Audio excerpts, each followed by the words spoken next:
the telescope failed on the first star.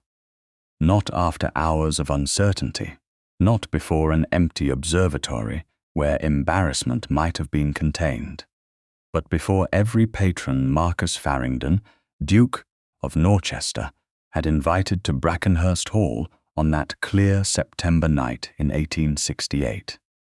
One moment, the great brass instrument stood beneath the open dome, like a promise made to heaven itself. The next, the first gentleman to look through the eyepiece drew back with a puzzled frown. "I can't make it resolve, Your Grace." A silence followed. It was brief, polite, and dangerous. At the far wall, where lamplight weakened before reaching the stone, Judith Harland felt her fingers tighten around the folds of her grey skirt.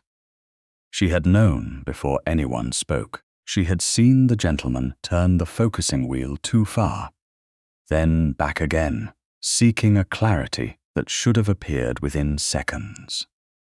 She had watched his shoulders stiffen. She had seen the uncertainty in his face before he surrendered his place to another man. The telescope should have shown a bright, clean star suspended against darkness. Judith knew exactly how sharp that image ought to be, because she had spent nearly 4 months shaping the objective lens that made such sight possible. She had ground the glass by hand. She had polished it until her wrists ached. She had corrected a stubborn edge zone after midnight when everyone else in the Harland workshop had gone home. She had known that lens as some women knew the expressions of their own children. And whatever now sat inside the brass cell at the front of the telescope did not behave like her work. "Perhaps the air is unsteady," suggested Lord Wetherby, stepping forward with the confidence of a man accustomed to giving explanations even when he did not possess one. The Duke said nothing. He stood beside the telescope in a dark evening coat, one hand resting lightly against the polished brass mounting. At 39, Marcus Farringdon had the stillness of a man who did not waste motion. His height made the observatory seem smaller. A pale line near his temple, almost hidden by dark hair, was the only visible trace of military service he never discussed in society. His gaze moved from Lord Wetherby to the instrument, then toward the open sky above them. "Try again," he said. Lord Wetherby bent to the eyepiece. He adjusted the focus, once, twice, then more quickly. "No." His voice lost confidence. "The image is badly haloed." Someone behind him murmured. Another patron cleared his throat. Lady Camilla Draycott, dressed in dark blue silk and seated near the refreshments, lifted her fan with measured grace. Her expression remained composed, but Judith saw the slight sharpening of her eyes. Cyril Harland saw it too. Judith's uncle stood near the center of the room, close enough to the telescope to be associated with its triumph and far enough from the lens to deny responsibility if triumph failed. His broad face had grown pale. "Allow me," he said, moving forward. "The journey from London may have unsettled some part of the mounting." Judith almost spoke. The words rose to her tongue and stopped there. Cyril had spent 12 years teaching her what happened when she corrected him in front of customers, not with violence. He had never needed violence. A look was sufficient. A closed cupboard, a withdrawn allowance, 3 days without access to her father's tools, a reminder that the workshop belonged to him. Now, the house belonged to him, and an unmarried woman of 34 possessed remarkably few doors through which she could leave. Marcus stepped aside. Cyril looked through the eyepiece. His hand moved over the focusing wheel. His breathing changed. Judith watched that, not his face. Cyril had recognized the seriousness of the failure. "There is some minor disturbance," he said at last. "Nothing that cannot be corrected at the workshop." "Minor?" Lord Wetherby repeated. Several gentlemen laughed quietly. It was not a cruel laugh yet. That made it worse. Cruelty announced itself. Disappointment dressed itself as reason. Marcus held out his hand. "Let me see." Cyril moved away. The Duke leaned toward the eyepiece. The room became silent again. Outside, beyond the circular opening of the observatory dome, the grounds of Brackenhurst lay beneath darkness. Carriages waited near the east entrance. Horses shifted in their traces. Somewhere below, servants moved through corridors with trays of wine and coffee, prepared for a celebration that had begun to feel premature. Marcus turned the focusing wheel slowly. He stopped, adjusted it back, tried another position. Judith watched his hand. He was patient. That interested her despite herself. Most wealthy patrons treated scientific instruments like expensive amusements and blamed the maker when skill was required. Marcus did not. He gave the telescope every reasonable chance to succeed. Then he straightened. "It does not focus." No one laughed now. Cyril drew a breath. "Your Grace, if I may take the instrument back to London at first light. I am certain my men can correct the fault within days." My men. Judith looked down before bitterness could reach her face. Her hands had spent hundreds of hours on that glass, yet before patrons, invoices, and gentlemen of rank, she did not exist except as a relative who assisted. Marcus's gaze shifted to Cyril, who completed the final figuring of the objective. The question struck Judith like a hand closing around the room. Cyril answered without hesitation. "My niece assists with finishing work. Your Grace." Several heads turned, not all the way toward Judith, merely enough to locate her. That had been her place for years, not invisible enough to escape blame, never visible enough to receive credit. Marcus looked at her directly for the first time. His eyes were grey, steady, and without obvious sympathy. Judith was unexpectedly grateful for that. Sympathy would have broken something in her. "Your niece?" he asked. Cyril gave a small smile. "Miss Judith Harland. She has a delicate hand and enthusiasm for optical work, though naturally the more serious calculations and design remain under my supervision." Judith said nothing. The lie was too familiar to shock her. Across the room, Lady Camilla lowered her fan. "How admirable," she said softly. "One does hear so much of ladies taking an interest in scientific matters now."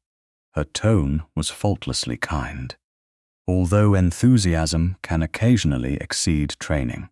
A few guests smiled. Judith felt heat rise beneath her collar. She kept her spine straight. Then Lord Wetherby, perhaps embarrassed by his own inability to produce a clear image, gave a short laugh and said, "Perhaps delicate female hands are better suited to embroidery than celestial ambition." This time, the laughter came more easily. Not from everyone. Enough. Judith heard each voice separately. She had spent years learning not to react when men dismissed what they could not imagine a woman capable of doing. Usually, silence protected her access to the bench. Tonight, silence felt dangerously close to confession. Cyril moved quickly. "My niece did make one final adjustment before delivery." Judith looked at him. There it was. Not an accusation exactly. Cyril was too careful for that. He had merely placed a door in front of society and trusted everyone else to walk through it. Marcus's attention returned to Judith. "Did you?" Every person in the observatory seemed to wait. Judith could hear the faint ticking of the regulator clock near the wall. She could hear her own breath. She could also remember the lens as it had been 3 nights before delivery, resting under lamplight on her bench. Smooth. Clear. Correct. She lifted her chin. "I made a final correction to the outer edge, Your Grace." Cyril's mouth tightened. Judith continued before he could interrupt. The objective was sound when it left my bench. Silence. Lady Camilla's expression did not change. Lord Wetherby looked unconvinced. Cyril sighed with practiced patience, as though burdened by a difficult relation. Judith, this is hardly the moment for certainty. She did not look at him. Marcus did. Something in the Duke's face cooled. She was answering my question. Cyril bowed. Of course, Your Grace. The gathering ended sooner than anyone had expected. Patrons descended from the observatory in clusters, their disappointment becoming whispers before they reached the stairs. Judith heard pieces as they passed. Harland reputation. Female interference. Most unfortunate. Expensive embarrassment. Lady Camilla paused near Cyril and spoke too quietly for Judith to hear. Cyril's face changed, only slightly. Then he began issuing instructions to 2 workshop assistants who had accompanied the instrument. We will dismantle the objective assembly tonight and have the telescope prepared for transport before dawn. Judith turned sharply. If the lens left Brackenhurst, any chance of learning what had happened might leave with it. Marcus, who had been standing near the doorway, spoke before she could. No, Cyril stopped. Your Grace, the instrument remains here. I assure you, the necessary correction can only be performed at my workshop. Then your workshop will wait. Marcus walked back toward the telescope. Nothing is to be dismantled. Nothing is to be removed. The observatory will be locked. Cyril stared at him. May I ask why? Marcus rested one hand on the brass tube and looked toward the useless eyepiece. Because tonight, every man in this room was invited to look through this telescope, and every man saw the same failure. I would prefer to understand what failed before the evidence disappears into a carriage. Judith felt something inside her go very still. Cyril bowed because he had no choice. Within minutes, the last guests were gone.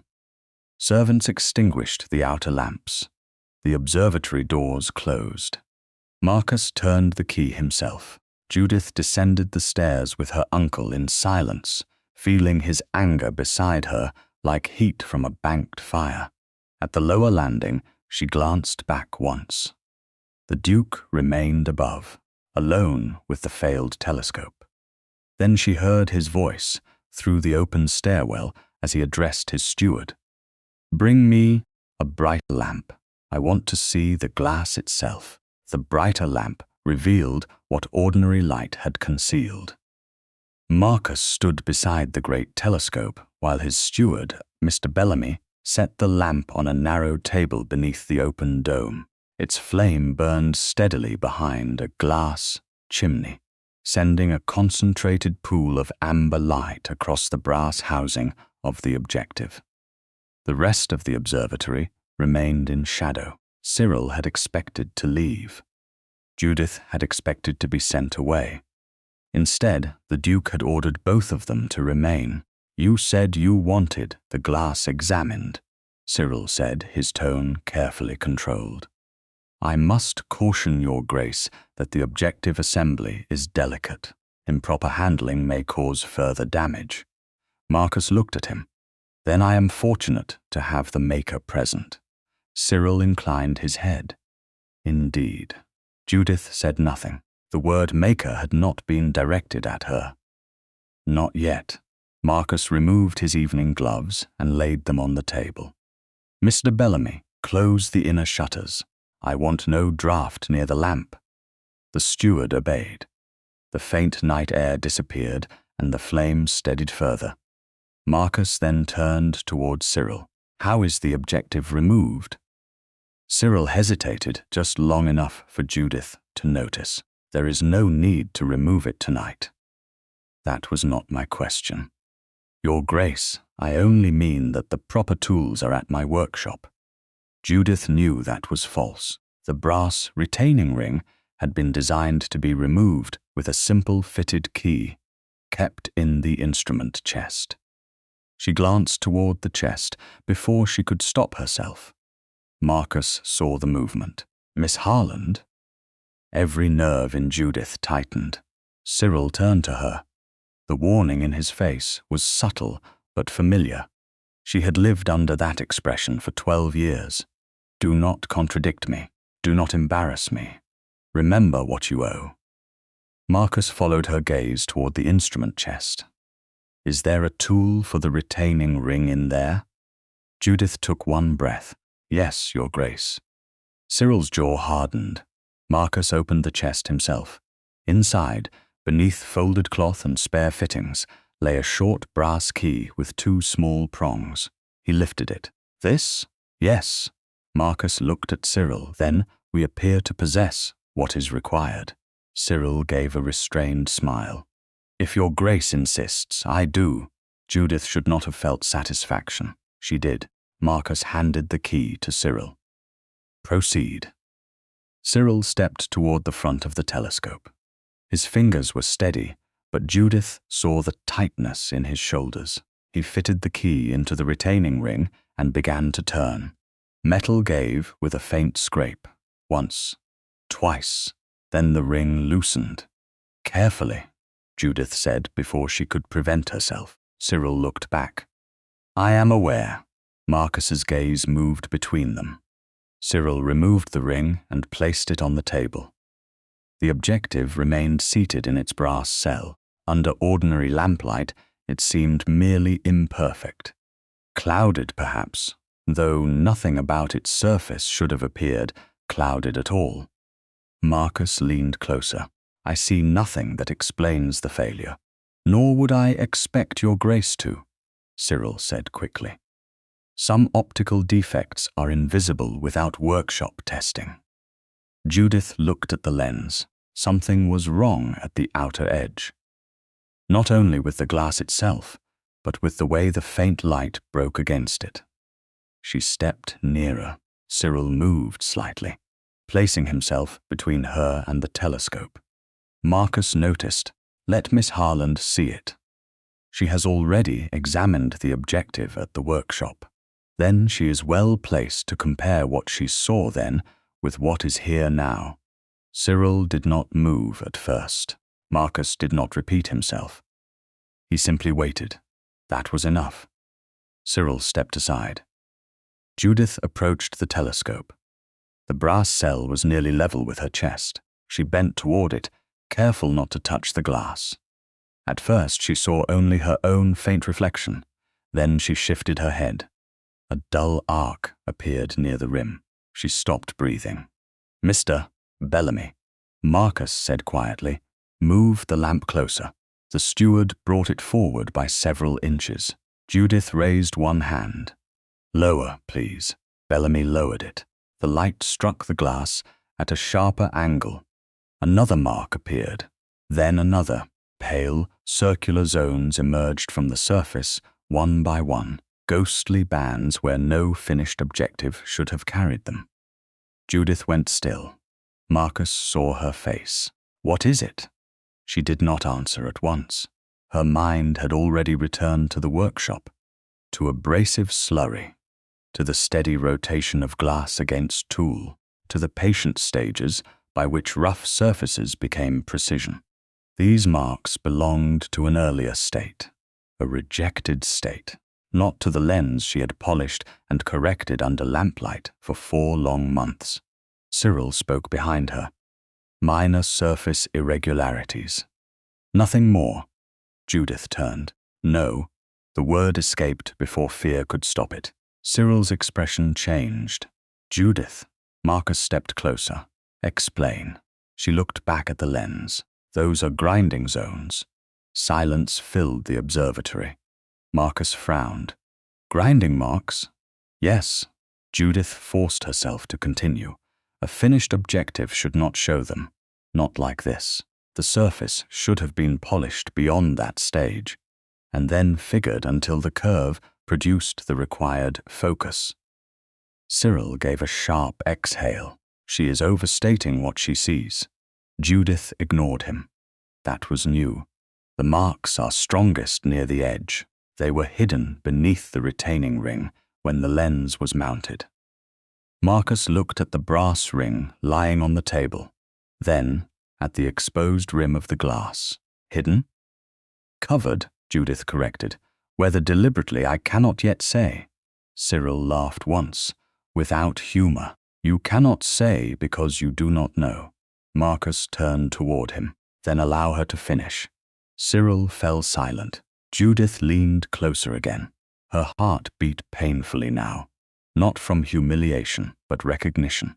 She knew these marks, not their exact pattern, perhaps, but their quality. The roughness, the unfinished zones, the absence of the final polish she would never have allowed to leave her bench. Marcus watched her. Could transport have caused this? No. Improper handling? No. A focusing error? No. She answered each question firmly.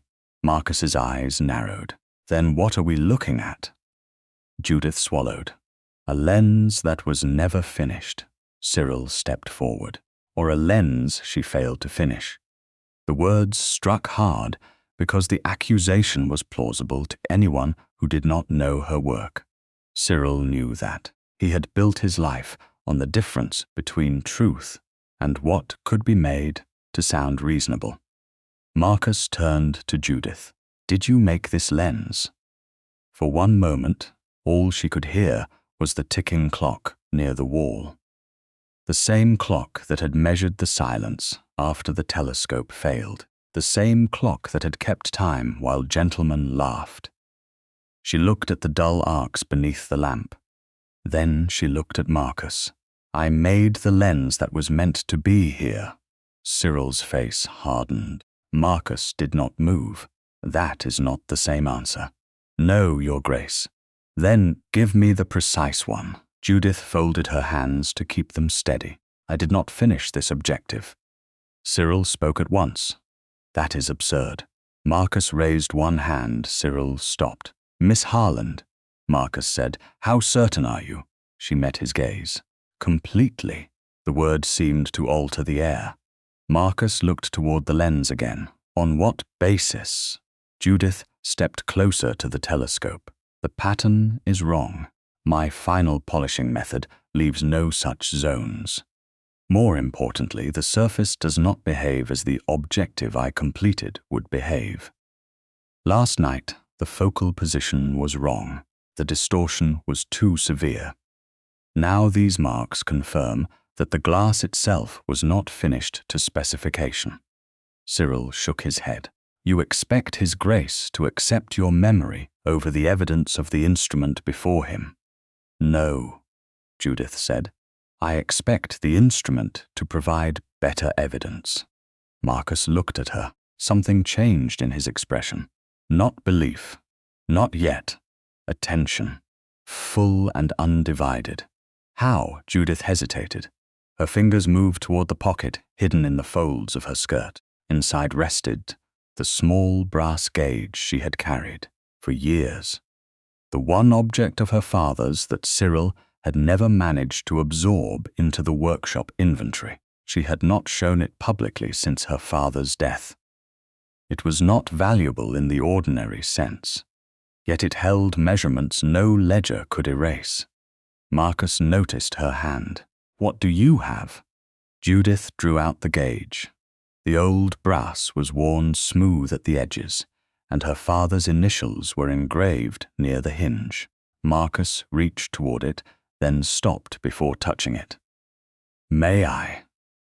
The question startled her more than it should have. Men had taken her tools from her hands without asking. They had taken credit, access, time, and the right to speak. Permission, given in such a small matter, felt almost more dangerous than kindness. She placed the gauge in his palm. Yes. Marcus examined it without pretending to understand its function. What does it tell us? Whether the curve of this lens matches the one I completed. He handed it back. Judith positioned the gauge carefully against the glass, never pressing harder than necessary. She measured once. Her breath caught. She measured again. Cyril stepped nearer. You are wasting His Grace's time. Judith did not answer. She checked a third point. The result remained the same. Marcus saw her face. Miss Harland, she straightened slowly. Your Grace. This is not merely damaged. Cyril's expression changed. Judith looked directly at Marcus. It is the wrong lens. By morning, the wrong lens had become more dangerous than the failed telescope. It rested inside a padded case on a long table in one of Brackenhurst Hall's morning rooms, guarded less by locks than by the Duke's decision that no one would remove it. Pale autumn light fell through tall windows. A fire burned low in the grate. Mrs. Bellamy, the steward's widowed sister, sat near the hearth with her sewing, providing the propriety expected when an unmarried woman remained in extended conversation with a gentleman. Cyril stood at the far end of the room, rigid with contained irritation. Judith stood beside the table. Marcus stood opposite her. Between them lay the lens that had nearly destroyed her name. You said last night that the curvature is wrong, Marcus said. Show me. Judith placed her father's brass gauge beside the objective. Sleep had barely touched her. All night she had heard Cyril's accusation in memory, then Marcus's questions, then the silence. After she had said the glass was wrong, now daylight made everything less dramatic and more frightening. In daylight, claims had to survive examination. She opened the small hinged arms of the gauge and adjusted them carefully. My father made this when I was 16, she said. He used it to compare curves during the final stages of figuring. He later altered it for me because my hands were smaller than his. Cyril gave a quiet sigh. Your Grace, a homemade gauge is hardly sufficient proof of sabotage. Marcus did not look at him. I have not yet called it sabotage. Cyril fell silent. Judith placed the gauge against the outer curve of the lens. The objective I completed had a shallower final profile at this edge, not by much. Perhaps less than 1/32 of an inch in measurable difference at the contact points. But in optical work, small differences become large failures. Marcus leaned closer without touching the table. And you remember the final curve? I do. After months, Judith looked at him. After years, Your Grace. Something shifted in his expression, she continued. I did not work from memory alone. I made physical reference points on this gauge after the final correction. These contact positions do not match. Marcus turned toward the lens. Could the glass have changed during transport? Not in this way. Could heat have altered it? Not enough to create a different figured surface without far greater damage. Could another craftsman have corrected your work after you finished? Judith's fingers went still. Without telling me, perhaps, that this is not a corrected lens. She looked down at the dull zones near the edge. It is an unfinished one. Cyril stepped forward, or one she finished badly and now refuses to acknowledge. Marcus's gaze moved to him. You are remarkably eager to supply explanations before I request them. Cyril's face tightened. I am eager to protect the reputation of my workshop. Judith almost laughed, but there was nothing humorous in the room. Marcus looked back at her. You said last night that you made the lens that was meant to be here. I want the full meaning of that answer. Judith felt Cyril watching her. For 12 years, that awareness had been enough to govern her voice. She remembered closed cupboards, withheld keys, customers ushered away before they could ask, who had polished a difficult surface, and invoices bearing a single name. She placed both hands flat against the table. My father taught me to grind lenses before I was old enough to understand why anyone thought I should not. The words came quietly. He taught me how glass sounds when the grit is too coarse, how pressure changes the curve, how a polished surface can still be optically wrong. After he died, my uncle took control of the workshop. I continued the work.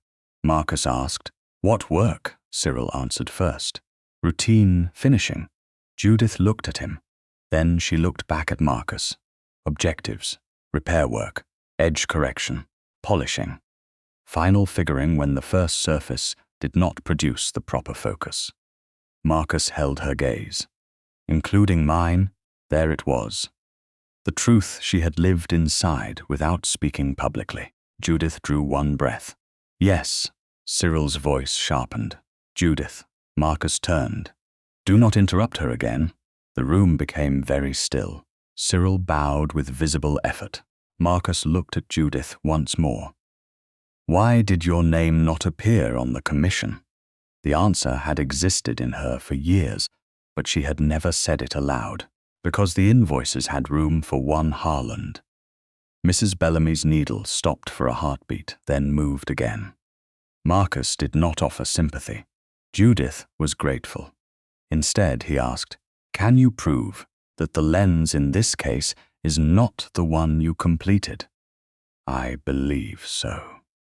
She lifted the objective carefully with padded supports and turned it several inches beneath the window light. A small irregularity near the outer rim flashed into view.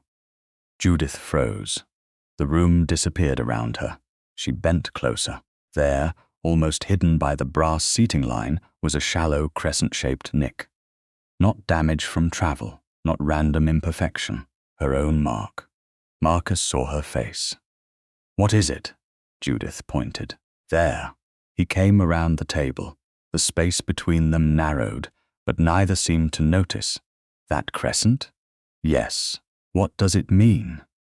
Judith stared at the mark. Months earlier, she had made it on a rejected trial blank after discovering a flawed zone too deep to justify further polishing. A tiny identifying nick, a practical precaution. She had not imagined it might one day become the difference between guilt and truth. "I made that mark myself," she said. Cyril moved forward. "Then you admit this is your lens?" Judith turned to him. "No, I admit I rejected it." Silence followed. Marcus's attention sharpened. "Explain. When we prepare multiple blanks, some are unsuitable after grinding. A flaw may appear. A curve may go too deep. A strain in the glass may make further work pointless. I marked this one so it could never be confused with a finished objective." She looked at the dull arcs beneath the edge. "This blank was never meant to leave the workshop." Marcus asked, "And the proper objective?" "I completed it 3 days before delivery." "Who had access after that?" Judith hesitated. She knew the answer carried danger. "My uncle, the assistants, myself." Cyril gave a thin smile. "There you have it." Judith ignored him. Marcus did not.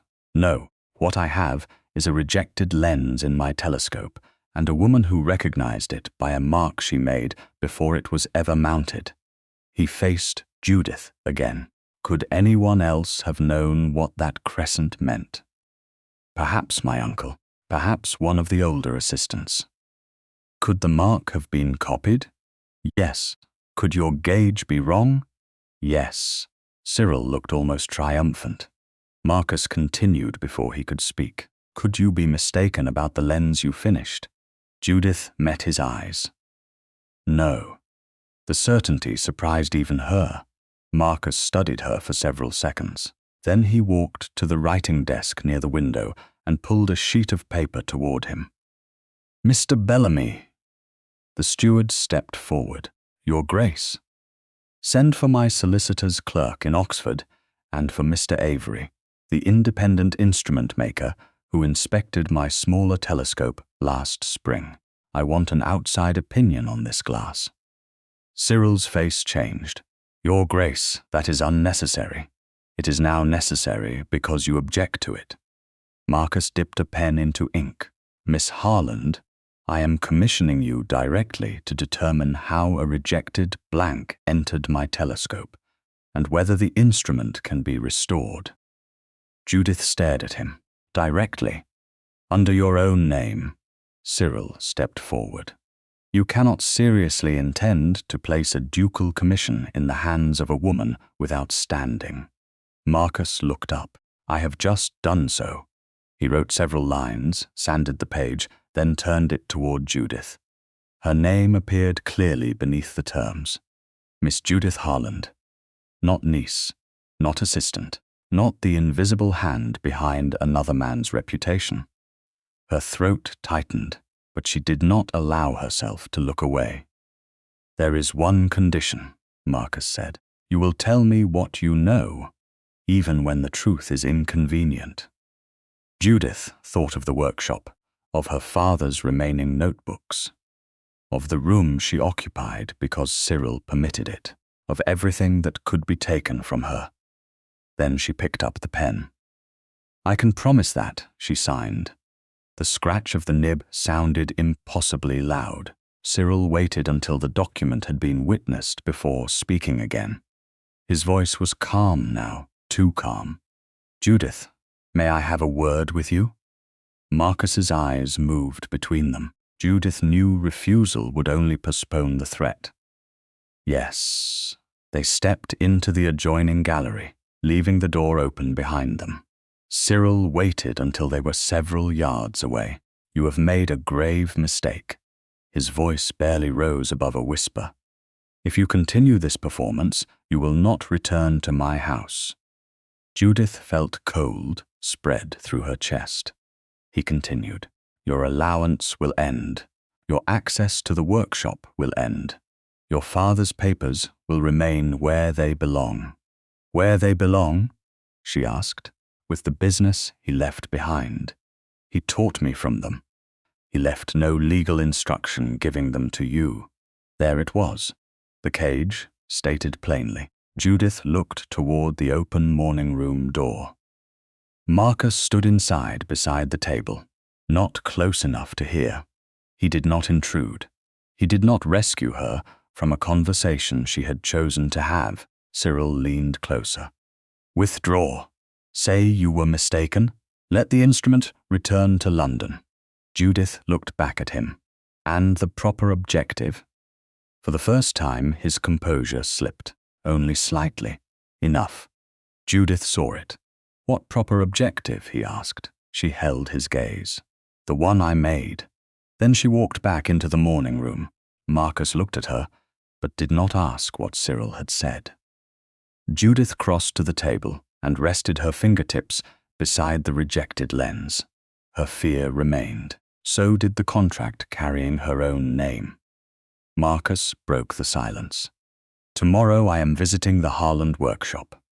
Cyril entered behind her. "Your Grace, I hardly think that is necessary." Marcus looked at him. "This time I intend to see where the telescope was actually made." By 10 the next morning, Marcus Farringdon had seen enough respectable craftsmanship to understand that Judith Harland had been hidden on purpose. The Harland workshop stood behind a narrow London frontage, with polished windows, brass lettering, and a bell that announced customers with a cheerful note entirely unsuited to the tension inside. Cyril had arrived ahead of them and arranged the front rooms as if preparing for inspection by royalty. Finished spyglasses gleamed beneath glass cases. Brass fittings sat in ordered trays. 2 assistants bowed when the Duke entered. Everything visible suggested discipline, prosperity, and male authority. Judith knew better.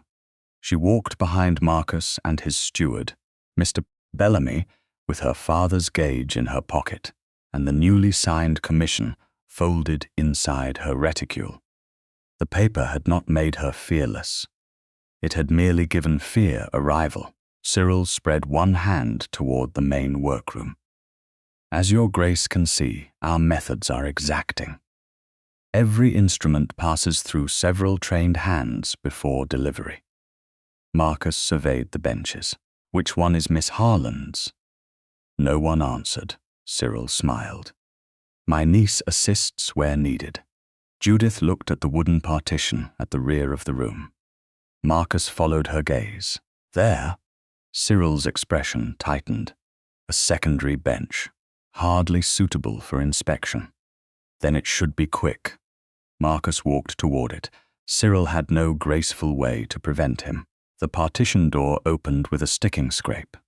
The narrow space beyond held no polished display cabinets, no brass nameplate, and no comfortable chair for visiting patrons. There was only a scarred bench beneath a high window, a grinding stand, boxes of polishing compounds, stacks of calculations tied with string, and tools arranged according to a logic Judith had developed over years, of working in cramped silence. Marcus stepped inside. He did not speak at first. Judith watched his attention move over the room, her hand-shaped wooden grips, the worn polishing pads, a shallow tray marked with tiny measurements, a dark stain on the bench where rouge had spilled 2 winters ago, nothing impressive to anyone who did not know what labor looked like before it became expensive.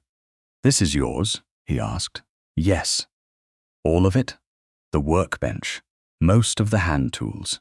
The grinding stand was my father's. Cyril appeared in the doorway. The equipment belongs to the business. Judith did not turn. Marcus asked, Who uses this bench? Judith, primarily. Who completes difficult edge corrections? Cyril hesitated. Various hands, depending on the commission. Who completed mine? I have already explained that my niece assisted. Marcus looked at Judith. Did you assist? She rested her fingertips against the bench. I completed the final figuring. The room behind them became very quiet. One of the younger apprentices had stopped polishing a brass tube. Cyril noticed. Back to work, Ellis. The boy lowered his head immediately. Marcus stepped farther into Judith's workroom. Where are the rejected blanks kept? Judith pointed to a locked cupboard beneath a shelf. There, Cyril moved quickly. Those are workshop materials. I do not see how they can help. Then, opening the cupboard should cause no inconvenience. Cyril produced a key. Judith watched him. His hand did not shake, but he selected the wrong key first. That was enough to make her pulse quicken. The cupboard opened. Inside stood several padded slots shaped to hold unfinished lenses. Judith bent closer. She knew every blank she had marked during the past year. One had a cloudy floor near the center. Another had gone too deep at the edge. A third had developed strain after an imperfect cooling process. The 4th slot was empty. She touched the wooden divider. There should be another one here. Cyril gave a dismissive shrug. Blanks are used, sold, discarded. Not that one. You cannot possibly remember every imperfect piece of glass. I marked it. Marcus turned toward her. The crescent. Yes. Judith looked into the empty slot. The rejected lens from your telescope was stored here. Cyril's voice hardened. Allegedly. Marcus said, You object to that word only when it points toward you. Before Cyril could answer, a sharp clatter came from the main workroom. The young apprentice, Ellis, stood frozen beside a chipped glass blank on the floor.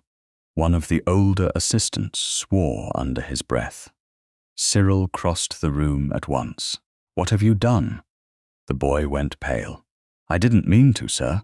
The tray caught on the corner. You were told to keep those blanks away from the polishing bench. I know, sir. Do you? Cyril's voice was still quiet, which made the boy shrink more. Perhaps you would understand better after a week without wages. Judith moved before she could think better of it. It was my fault.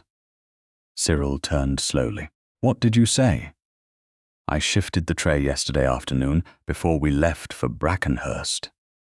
The lie was not elegant, but it was useful. I placed it too near the edge. Ellis looked at her in confusion. Judith did not meet his eyes. Cyril knew she had not been in the workshop yesterday afternoon. So did she. Marcus almost certainly did, too. But the chipped blank was worth little, and the apprentice's wages were worth everything to him. Cyril stared at Judith. How convenient. The blank was already unsuitable for precision work, she said. You know that. Marcus stepped beside the boy and examined the fallen glass without touching it. Was it part of my commission? No, Cyril said. Then I suggest the matter be concluded without punishing a child for an accident involving rejected material. Ellis was perhaps 16, hardly a child by workshop standards, but no one corrected the Duke. Cyril's mouth tightened. As your grace wishes. No, Marcus said. As fairness requires. Ellis whispered. Thank you, sir. Marcus looked at Judith, not the apprentice. He had seen exactly what she had done. He did not expose the lie. That restraint unsettled her more than praise would have. They returned to the hidden bench. Marcus examined a stack of calculations tied with faded blue thread. These are yours, most of them. And these? He lifted a page containing a series of curvature figures. Mine, Cyril said. All work completed here belongs to the workshop. Marcus set the page down. Ownership and authorship are not the same thing. Judith felt the words strike somewhere deep. Cyril's face remained composed, but his control was thinning. Marcus turned toward a larger cupboard near the rear wall. Open that one. It contains obsolete materials. Then we will bore ourselves quickly. Cyril unlocked it. Inside were brass cells, cracked blanks, shipping pads, and several velvet-lined cases. Judith stepped closer. One case lay empty on the lowest shelf. She knew its sizing.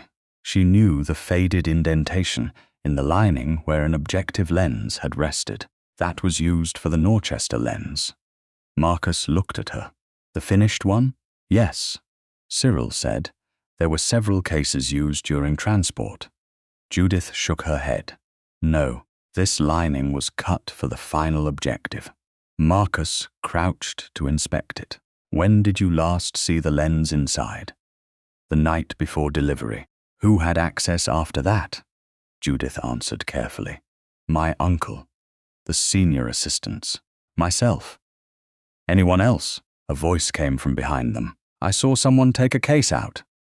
Ellis stood in the doorway. Cyril turned sharply. You were told to return to work. The boy flinched but remained where he was. Judith saw fear in his face. She also saw decision. Marcus asked, What did you see? Ellis swallowed. A padded case, carried out after dark. By whom? I don't know, Your Grace. I only saw it from the back courtyard. Cyril said, This is nonsense, a boy's imagination. Marcus did not raise his voice. Mr. Harland, if you interrupt one more answer, I will have the remainder of this conversation without you. Silence followed. Ellis continued. The case went into a carriage. Judith asked, Was it ours? No, miss, her pulse quickened. Are you certain? Yes. Why? The lamps were different, and the crest on the door wasn't ours. Marcus's attention sharpened. You saw the crest? Ellis nodded. Not clearly, but I know it wasn't Mr. Harland's. Cyril stepped forward. This proves nothing. Judith looked at the empty case, then at the vacant slot in the rejected lens cupboard. One lens had vanished from storage. Another had vanished from its fitted case. Someone had exchanged finished work for rejected glass. Marcus turned to Cyril. Who held your debts? Cyril went still. Judith looked at him. That reaction was answer enough to make the room feel smaller. Marcus continued. Who had reason to care whether my telescope succeeded? Cyril's face lost color. Your Grace, private financial matters are irrelevant. Not anymore. Judith looked down at the bench where her hands had labored for years without a nameplate. Marcus followed her gaze. "This is where you made my objective." She lifted her eyes. "No, Your Grace." Her voice was quiet, but it carried through the partition. "This is where I made Mr. Harland's reputation." No one laughed. No one corrected her. Outside, the workshop bell rang as another customer entered the front room. Inside the hidden workspace, Ellis took one step closer and spoke almost in a whisper.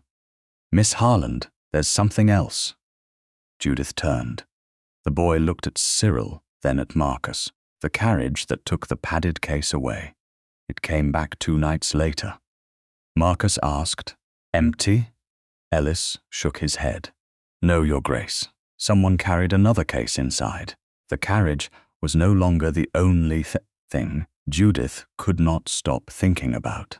By the following evening, back at Brackenhurst Hall, the greater mystery had become almost more unsettling than the failed instrument itself. Someone had removed the finished objective from the Harland workshop. After dark, someone had returned 2 nights later carrying another padded case, and when the Duke's telescope was finally presented before its patrons, a rejected lens had been mounted where Judith's work should have been. Marcus had not pressed Ellis for more than the boy truly remembered. The apprentice could not identify the crest. He could only swear that the carriage was not Cyril's and that the case returned after midnight. Marcus had ordered Mr. Bellamy to make discreet inquiries into carriage hire records and household deliveries connected to the workshop. But Judith knew such questions would take time. Glass, however, did not lie as easily as people did. That was why she now stood in Brackenhurst's smaller observatory beside a compact brass telescope mounted near the western window. It was not grand enough to impress patrons. It had no polished mahogany platform, no engraved presentation plate, and no long line of gentlemen waiting to judge it. Judith preferred it immediately. Marcus entered, carrying a slim notebook. "Mr. Avery's report has arrived." Judith looked up from the smaller instrument. "Already?" "He examined the rejected objective this afternoon." Marcus crossed the room and placed the notebook on the table. "He agrees that the surface was unfinished and that the outer grinding zones would prevent proper focus." A quiet breath left her. She had known. Of course she had known, yet certainty held privately and certainty confirmed by another craftsman were not the same burden. "Did he identify the lens as mine?" she asked. "No." Marcus opened the notebook. "He said no responsible maker would deliver an objective in that condition." Judith almost smiled. "That is rather more generous than society was." Society had wine, disappointment, and an unmarried woman within reach. His voice remained dry. It did not require much else. Judith looked at him. The remark was sharper than she had expected. Marcus seemed to realize it too. That was not intended as humor. "I know. Good." For 1 second, something warmer passed between them. Not comfort exactly. Recognition, perhaps. Marcus looked toward the smaller telescope. "What have you found?" "Nothing suspicious. This instrument is well maintained." "You sound disappointed." "I am relieved." Judith adjusted the focusing wheel by a fraction. "Not every telescope needs a mystery. I would settle for one that works." She glanced at him. "This one does. You have tested it?" "Only mechanically." "Then test it properly." Judith turned toward the open slit in the observatory wall. Twilight had deepened across the Oxfordshire fields, and the first clear point of light had appeared above the dark line of trees. "There is no need." "That is not what I asked." She stilled. The words might have sounded commanding from another man. From Marcus, they did not. He had already stepped away from the telescope. "Look through it," he said. Judith rested one hand on the brass tube. "I know how it performs." "That is not the same as seeing." Something in her chest tightened. She looked at the eyepiece. For years, she had tested instruments by charts, distant chimneys, candle flames, and measured points. She had looked when work required it. Quickly, efficiently.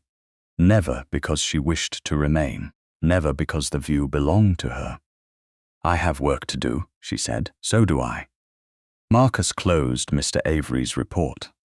"The telescope will survive 2 minutes of neglect." Judith almost refused. Habit urged her to.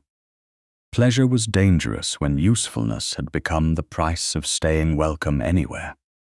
She bent toward the eyepiece. At first there was only darkness. Then she adjusted the focus. A pale curve appeared. Her breath stopped. The moon had risen above the tree line, not full, but bright enough to reveal ridges, shadows, and a long chain of craters near the terminator. Judith turned the wheel slowly.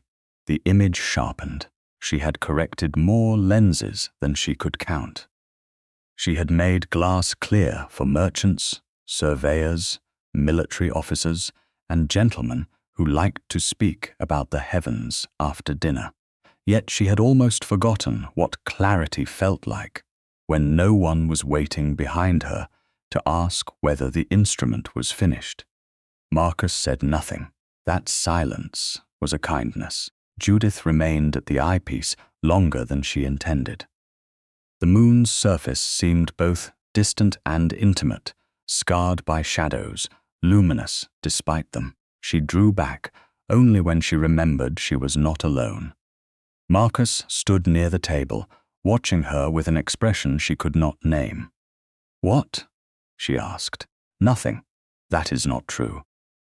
He glanced toward the telescope. "You looked surprised." Judith folded her hands. "I was." "Why?" She considered evasion, then rejected it. "Because I spend so much time making instruments useful that I rarely use them for pleasure." Marcus's face changed slightly. "Never? Rarely? That seems wasteful. Glass is expensive. Wonder is free." She looked at him. "That sounds like something a man with an observatory would say." For the first time, Marcus smiled. It was almost reluctant, but it altered him. "Fair." Judith looked back at the telescope. "Why astronomy?" she asked. "You have paintings, horses, estates, political influence. Most men with your rank choose simpler vanities." The smile disappeared, though not because he was offended. He moved toward the open slit and looked into the darkening sky. "After the Crimea, I found certainty difficult to tolerate." Judith waited. Marcus continued. "Men spoke with great confidence before making disastrous decisions. Orders were given quickly. Explanations came afterward." His voice remained calm, but the stillness in it deepened. The heavens were different. A star did not care about rank. An orbit did not flatter incompetence. If a calculation was wrong, the sky remained what it was. Judith understood more than she wanted to show. Precision became a kind of refuge. "Yes," he looked at her. "You understand that. I understand what it is to trust a measurement more than a promise." The silence between them became quieter, not heavier. Marcus picked up the notebook again, but before he could speak, the observatory door opened. Mr. Bellamy entered carrying a silver tray with a folded letter. "Your Grace," this arrived by special messenger. Marcus took it. Judith saw the dark blue seal before he broke it. "Camilla Draycott." He read quickly. His expression hardened. "What is it?" Judith asked. Marcus handed her the letter. "You should read it." She hesitated, then accepted the page. Camilla's language was impeccable. She expressed concern for Marcus's reputation. She regretted the unfortunate public failure. She suggested that continued investigation would only prolong gossip and give undue importance to a minor craftsman's domestic difficulty. The sharpest sentence came near the end. Surely, Your Grace, there is wisdom in allowing the Harland workshop to correct its private embarrassment before the Norchester demonstration becomes a lasting social one. Judith read it twice. She wants you to end the inquiry. Yes, will you? No. The answer came so quickly that she looked up. Marcus folded the letter once. The question is why she cares. Judith thought of Ellis's frightened voice. A carriage not belonging to Cyril. A case removed. Another returned. Perhaps because she knows whose carriage visited the workshop. Perhaps. Marcus walked to the table and opened a second paper from the packet. It was shorter, more practical. He read it once and then again. What? Judith asked. He passed it to her. The note contained only a few lines concerning Harland debts and future business. One sentence stood apart from the rest. If the Norchester Commission passes elsewhere, certain Harland obligations may be reconsidered. Judith felt the meaning settle slowly. Her family holds my uncle's debts. Through trustees, yes, and she benefits if your future commissions go to another supplier. That appears possible. Judith looked toward the smaller telescope. A few minutes earlier, the world had seemed beautifully clear through its glass. Now the room felt full of shadows again. Marcus came to stand beside her, not close enough to crowd her, but near enough that she no longer felt alone with the implication. This does not prove she ordered anything, he said. No, but it gives us a reason to keep looking. Judith folded the letter carefully. My uncle would destroy his own reputation to save his workshop. Marcus looked toward the dark sky. Men have sacrificed larger things for smaller fears. Judith thought of Cyril's warning, her room, her allowance, her father's papers. His terror of losing control had always been sharper than his pride. She returned the letter. Then we need to know exactly what Lady Camilla offered him. Marcus took it from her. We will. Judith turned back to the telescope. The moon still waited beyond the glass, unchanged by debt, deception, or human vanity. Marcus stepped away from the eyepiece. Go on, he said. You were there first. This time, Judith did not refuse. By noon the next day, Marcus had reached the conclusion that Cyril Harland was not merely frightened. He was cornered. The difference mattered. Fear could make a man cautious. Being cornered could make him destroy the very thing that had kept him alive. Marcus had asked Cyril to join him in the library at Brackenhurst Hall, where the shutters stood open to a pale autumn sky, and a small fire burned against the damp. Judith was present by her own choice, seated near the long table, with her father's brass gauge beside one hand and Camilla's letter folded near the other. Mr. Bellamy remained at the far end of the room with the discretion of a steward who knew. When, silence became evidence. Cyril stood rather than sat. Your Grace, he said, I fail to see what more can be gained by repeating questions already answered. Marcus looked at him. Then answer them better. Cyril's mouth tightened. I have told you that the workshop is experiencing temporary financial strain. Temporary. Marcus opened a ledger supplied by his solicitor's clerk. You are behind on 3 substantial obligations. 2 have been extended already. 1 may be called within the month. Judith felt something cold settle in her stomach. She had known the workshop was troubled. She had not known how near it was to collapse. Cyril glanced toward her. This is precisely why private business matters should not be discussed before people who do not understand them. Marcus closed the ledger. Miss Harland understands more about your business than you have publicly acknowledged. Cyril gave a thin smile. She understands glass. That is not the same as understanding survival. Judith spoke before caution could silence her. Perhaps not, but I understand what happens when survival requires someone else to disappear. Cyril turned toward her. You are enjoying this new courage. No, she said. I am using it. Marcus's gaze rested on her for a moment, then returned to Cyril. Lady Camilla's family trustees hold your debts. They hold notes through intermediaries. A distinction without much comfort and without relevance. Marcus unfolded the shorter letter from Camilla's packet and read the sentence aloud. If the Norchester Commission passes elsewhere, certain Harland obligations may be reconsidered. Cyril's face remained still, too still. Marcus placed the letter on the table. Explain. It means only what it says. That is rarely true of carefully worded threats. Cyril exhaled through his nose. Lady Camilla has connections among several instrument makers. One of them sought future work associated with your estate. She suggested that a change of supplier might benefit everyone. Judith stared at him, everyone except the person who made the lens. Cyril did not look at her. Marcus asked, Did she ask you to make my telescope fail? No.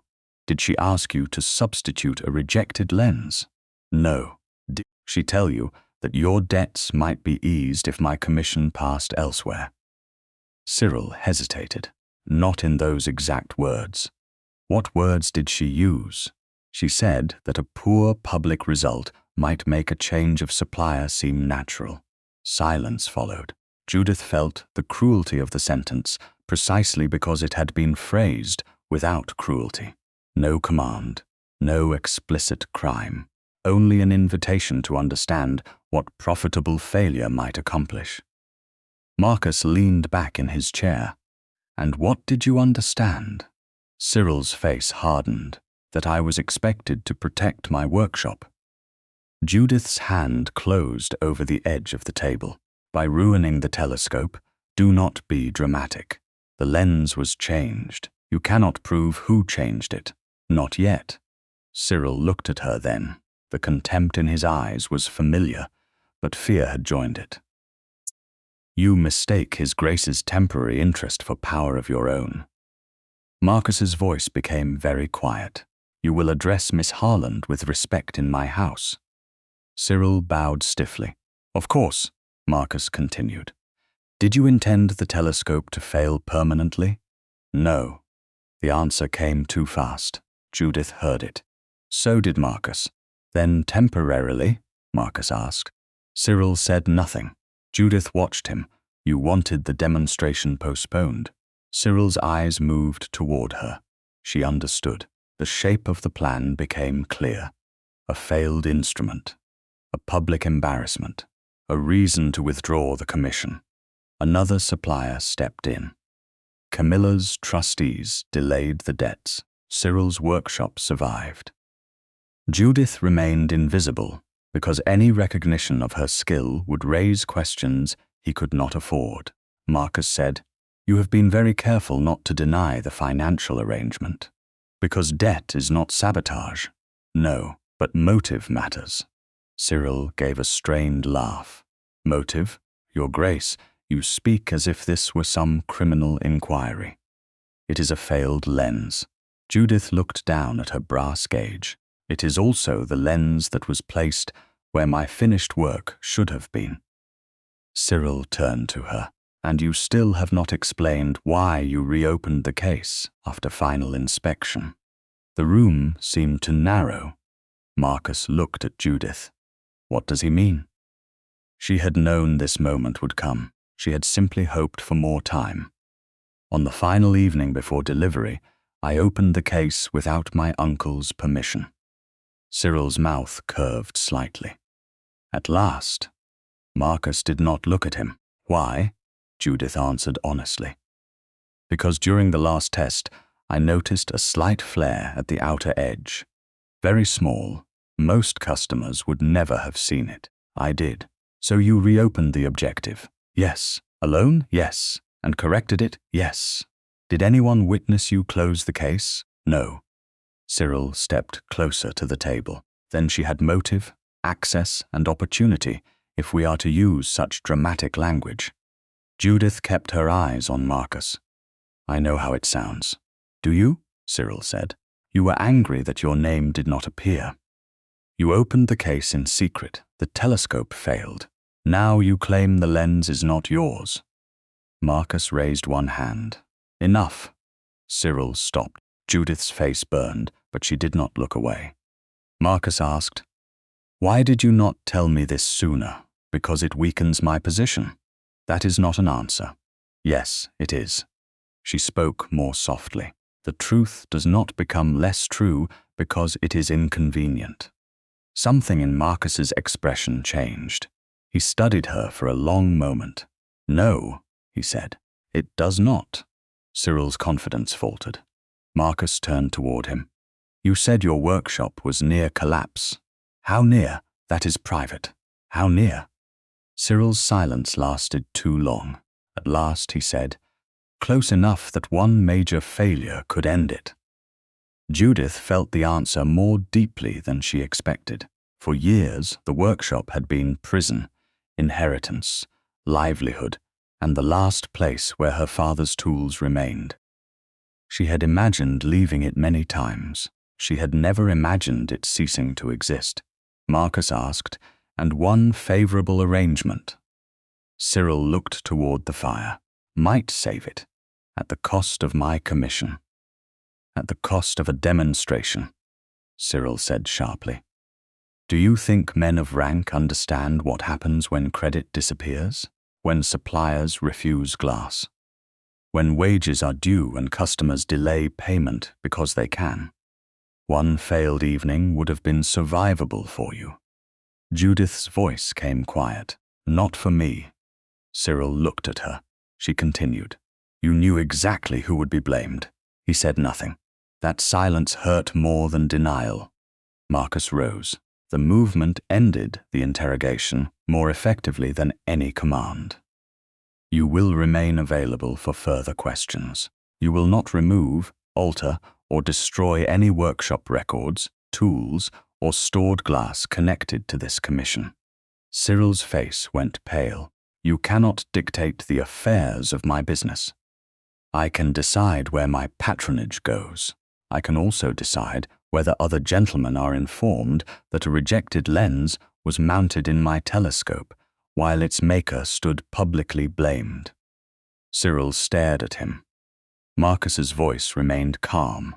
Do not test which form of influence I prefer. Cyril bowed, but the gesture carried no submission. He left without looking at Judith. The door closed behind him. For several seconds, no one spoke. Judith looked at the letter on the table. He did it, she said. Marcus did not answer immediately. I believe he was involved. That is a careful distinction. Careful distinctions are useful when truth matters. She almost smiled despite herself. You sound like an optician. That may be the worst insult I have received this week. She did smile then, only briefly. Marcus saw it, and something in his face softened. Lady Camilla has invited several of the same patrons to a scientific evening in London tomorrow. Judith's smile vanished. She knows they will discuss the telescope. Yes, and she will let them decide what happened before we can prove it. Probably. Marcus walked to the window, then turned back. You do not have to attend. Judith studied him. He did not say she should not go. He did not decide that courage required obedience to his judgment. He asked nothing more. Are you advising me to stay away? I am asking what you want. The answer frightened her because it was clear. I want to go. Marcus nodded once. Then you will. You think it is wise? No. Judith raised an eyebrow. He continued. You do not have to prove courage by entering every cruel room. She looked at the folded invitation on the table. No, but sometimes I must enter because it is mine. Marcus held her gaze. Then I will see you there. The following evening, Judith entered Lady Camilla Draycott's London drawing-room beneath a blaze of candles and conversation. She had barely crossed the threshold when she saw the familiar padded lens case displayed on a side table like an accusation. Across the room, Cyril was already speaking. Judith knew before a single guest addressed her that Lady Camilla had arranged the room as carefully as any optical demonstration. Nothing was accidental. The padded lens case stood beneath a pair of candles on a side table where every arriving patron could see it. Cyril occupied the center of the drawing room with the grave expression of a man burdened by another person's recklessness. Lady Camilla sat nearby in pale silver silk, composed enough to make accusation look like concern. Several of the same gentlemen who had attended the disastrous evening at Brackenhurst were already gathered around them. Judith recognized Lord Wetherby at once. She also recognized the man who had laughed about delicate female hands. Marcus entered several paces behind her, and conversation shifted almost imperceptibly. A duke did not need to announce power. The room rearranged itself around him. Judith felt his presence, but she did not look back. If she was going to stand in this room, she would stand on her own feet. Lady Camilla rose. "Miss Harland, how brave of you to come." Judith met her smile. "I was invited, of course." Camilla's gaze moved briefly toward Marcus, and his grace has always been generous in defending those placed in difficult circumstances. Marcus answered before Judith could. "Miss Harland is here because she chose to be." Camilla inclined her head. "Naturally." The word was smooth. Judith understood the warning beneath it. She was being presented not as a maker, but as a woman protected by a powerful man.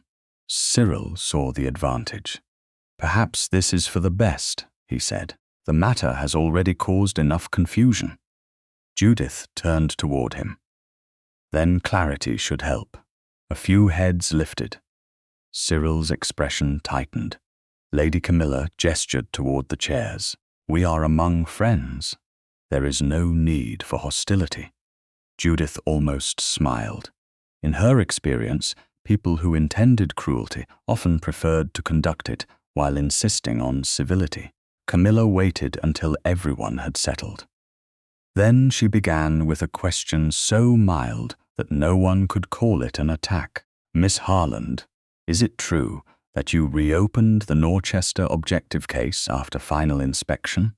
Judith heard the room grow quieter. Marcus stood near the mantel, still and watchful. He did not interrupt. "Yes," Judith said. Camilla's brows rose with perfect delicacy. "Without your uncle's permission?" "Yes." Cyril folded his hands. "You see the difficulty." Judith looked at him. "I see that the truth remains true, whether you approve of it or not." Lord Wetherby shifted in his chair. Camilla continued. "And you were alone?" "Yes." "No witness saw you close the case afterward?" "No." The questions came gently. Each one placed another stone upon the same scale. Judith understood the method. Camilla did not need to accuse her. She only needed the room to arrive at the desired conclusion, and feel intelligent for doing so. "You were also dissatisfied," Camilla said, "that your name did not appear on the commission." Judith's pulse quickened. "I believed my work should not have been hidden." "That sounds like dissatisfaction." It was. A murmur moved through the room. Cyril spoke with sorrow rather than anger. "Judith has always been talented. No one disputes that. But talent can become dangerous when joined to resentment." Marcus's face changed, but Judith spoke before he could. "Then let us be precise. Are you saying I ruined the telescope because my name was omitted?" Cyril sighed. "I am saying you had reason to feel injured." "And access," Camilla added softly. and opportunity. The words landed one after another. Judith looked around the room. She saw uncertainty, curiosity, satisfaction on one face, pity on another. Prejudice required so little evidence when it arrived wearing the clothes society expected. The gentleman, who had laughed at Brackenhurst, leaned forward. "May I ask something plainly?" Judith turned toward him. "You may ask. Should a woman without formal standing have been permitted near such an expensive instrument at all?" Silence followed. Marcus took one step forward. Judith lifted her hand slightly. He stopped. That mattered, more than anyone else in the room knew. She answered the gentleman herself. "If you mean whether skill should be excluded because it is carried in a woman's hands, no. But the telescope failed. Yes. After you altered the objective, I corrected the objective I made, and yet the lens in the telescope was defective." Judith looked at the padded case under the candlelight. "Because it was not the lens I completed." Cyril shook his head. "There is no proof of that beyond your word and an old gauge, and the crescent mark." Camilla smiled faintly. "A mark you made yourself." Judith knew the trap. "Yes. Then the rejected blank was yours too. It was mine to reject." That answer silenced the room for a moment. A grey-haired gentleman standing near the bookcase spoke next. Judith recognized him as Mr. Avery, the independent instrument maker Marcus had summoned. His presence steadied her. "The glass did bear unfinished grinding zones," he said. "That much is not disputed." Cyril turned toward him. "Nor is it proof of substitution." "No," Mr. Avery said. "It is not." Camilla's expression brightened almost imperceptibly.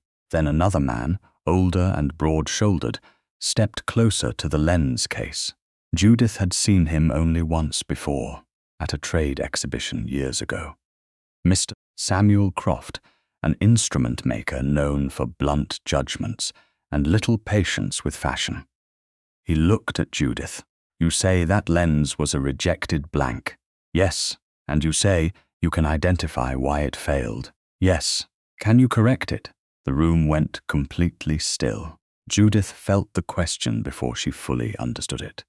Cyril stared at Croft. Camilla's fan stopped moving. Marcus looked at Judith, not the man who had asked. "It depends on the depth of the defective zones," Judith said carefully. "That is not an answer," Croft replied. "It is the only honest one without further examination." He nodded once, as though the response satisfied him. "Then examine it. If the glass can be saved, can you make it work?" Judith looked toward the padded case. Her mind filled with measurements, curve depth, surface strain, hours of grinding, the danger of removing too much material from an already compromised blank. One fraction too far, and the lens would never focus. The safe answer was no. The sensible answer was uncertainty.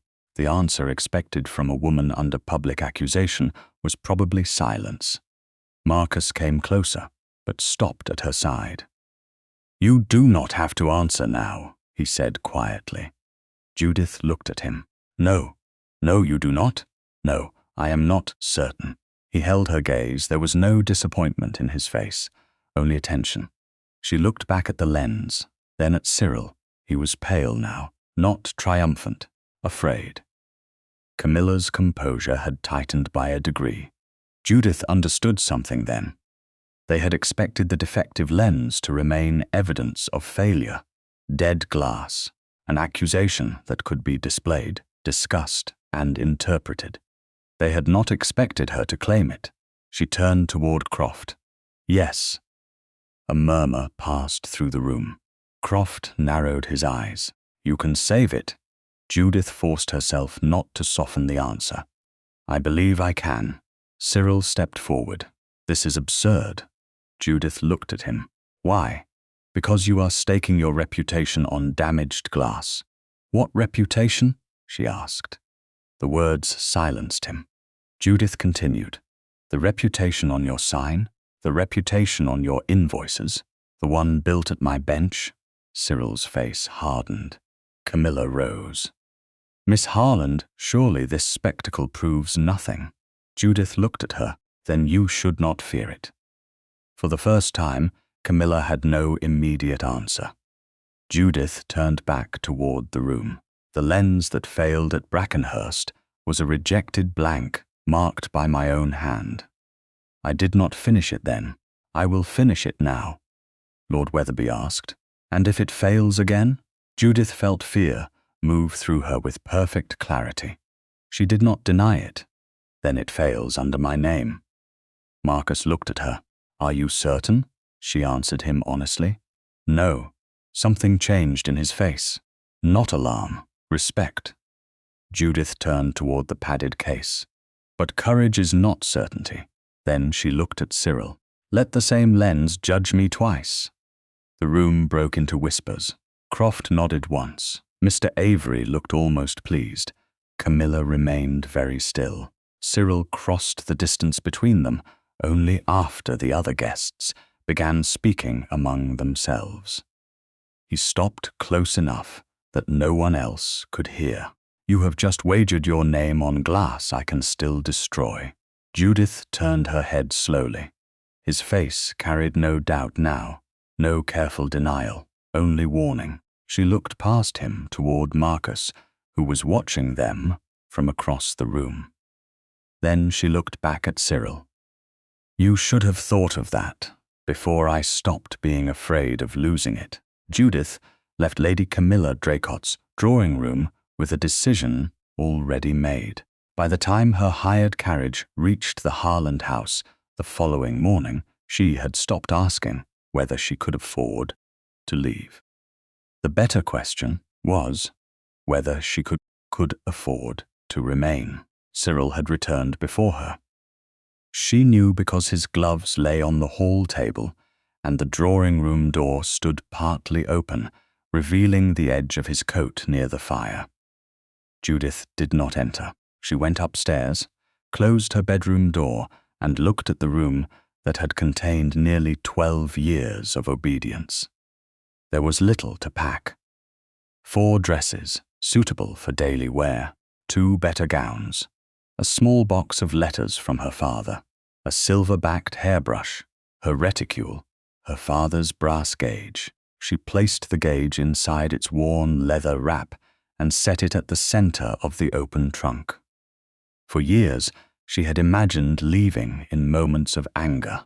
In those fantasies, she always possessed more money, more certainty, and some clear destination. Reality was smaller. 1 trunk, a paid commission, a rented room arranged through Mrs. Bellamy's widowed cousin in Oxfordshire, and fear. A great deal of fear. Judith folded her grey dress over the letters. She had just fastened the second strap when Cyril appeared in the doorway. So this is the performance now. She looked at him. No performance. You think one evening of applause from instrument makers makes you independent. There was no applause. Do not be clever. I am not trying to be. Cyril stepped into the room. His anger had cooled into something more dangerous. Calculation. You have embarrassed yourself publicly. Worse, you have attached your name to a damaged lens in front of half the people whose business you might one day need. Judith rested one hand on the trunk. Then at least it is my name, and if you fail, then I fail under it. You say that as if failure were romantic. I do not. She met his eyes. I say it because I am tired of succeeding under yours. For a moment he had no answer. Then his gaze dropped toward the trunk. Where will you go? To respectable lodgings near Brackenhurst until the commission is complete. Paid for by the Duke? Paid for by my work. Cyril laughed softly. You truly believe there is a difference? Judith felt the old shame rise, the one he had fed carefully for years. Dependent women should be grateful. Talented women were presumptuous. Any kindness from a powerful man was merely another form of ownership waiting to happen. She opened the top drawer of her writing table and removed a folded copy of her commission. There is a difference when terms are written clearly and payment is earned. Cyril's face tightened. You always did have a talent for mistaking pride for principle, and you have always had a talent for mistaking control for protection. The words surprised her. She had not planned them. She was glad they had come. Cyril took one step nearer. Leave this house, and you do not return. Judith's heart beat harder. I understand. Your allowance ends. I understand. You lose access to the workshop. That hurt. She let it. I understand. And your father's papers remain with the business. Judith went still. Those papers are not yours.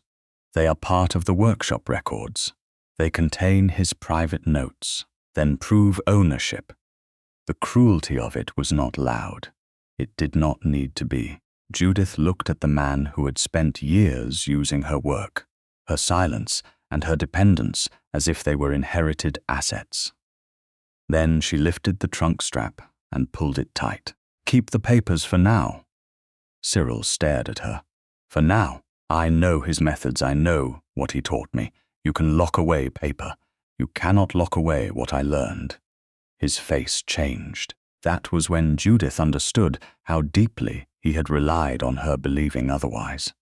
A knock sounded below. A servant appeared in the hallway moments later.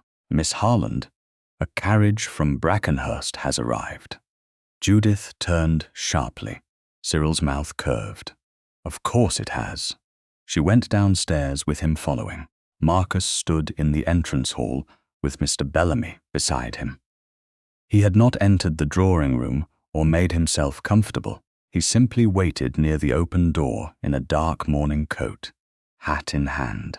Judith stopped on the final stair. Your Grace. Marcus looked at the trunk being carried down behind her. I hope I have not arrived at an inconvenient moment. Cyril answered before she could. You have arrived at precisely the moment expected. Marcus's expression cooled.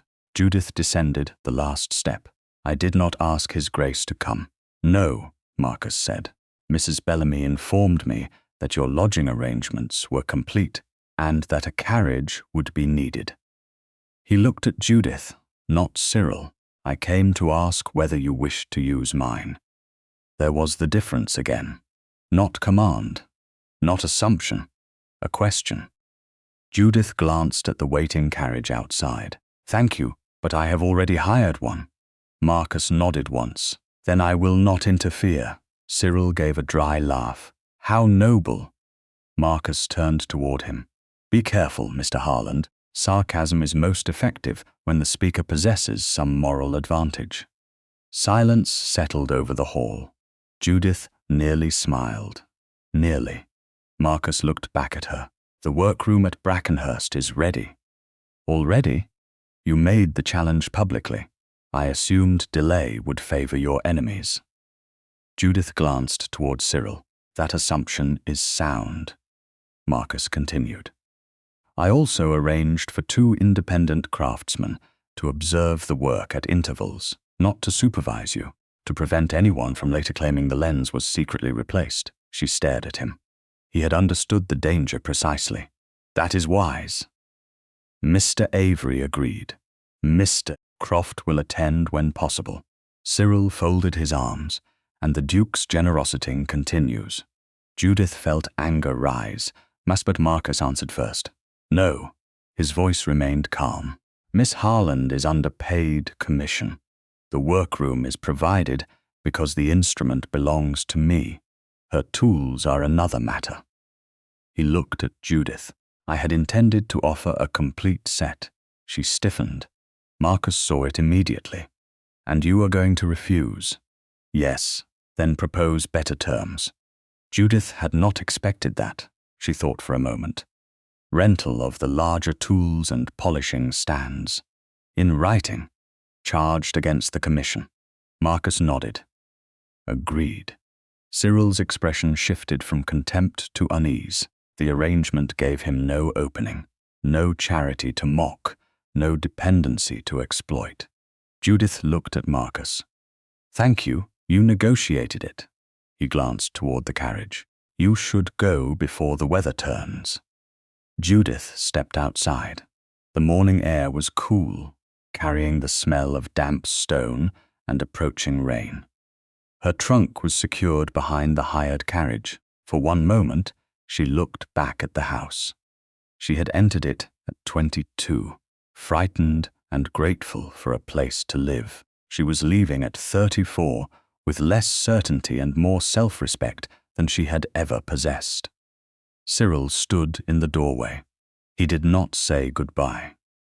Judith got into the carriage. By late afternoon, she was standing inside the temporary workroom at Brackenhurst Hall.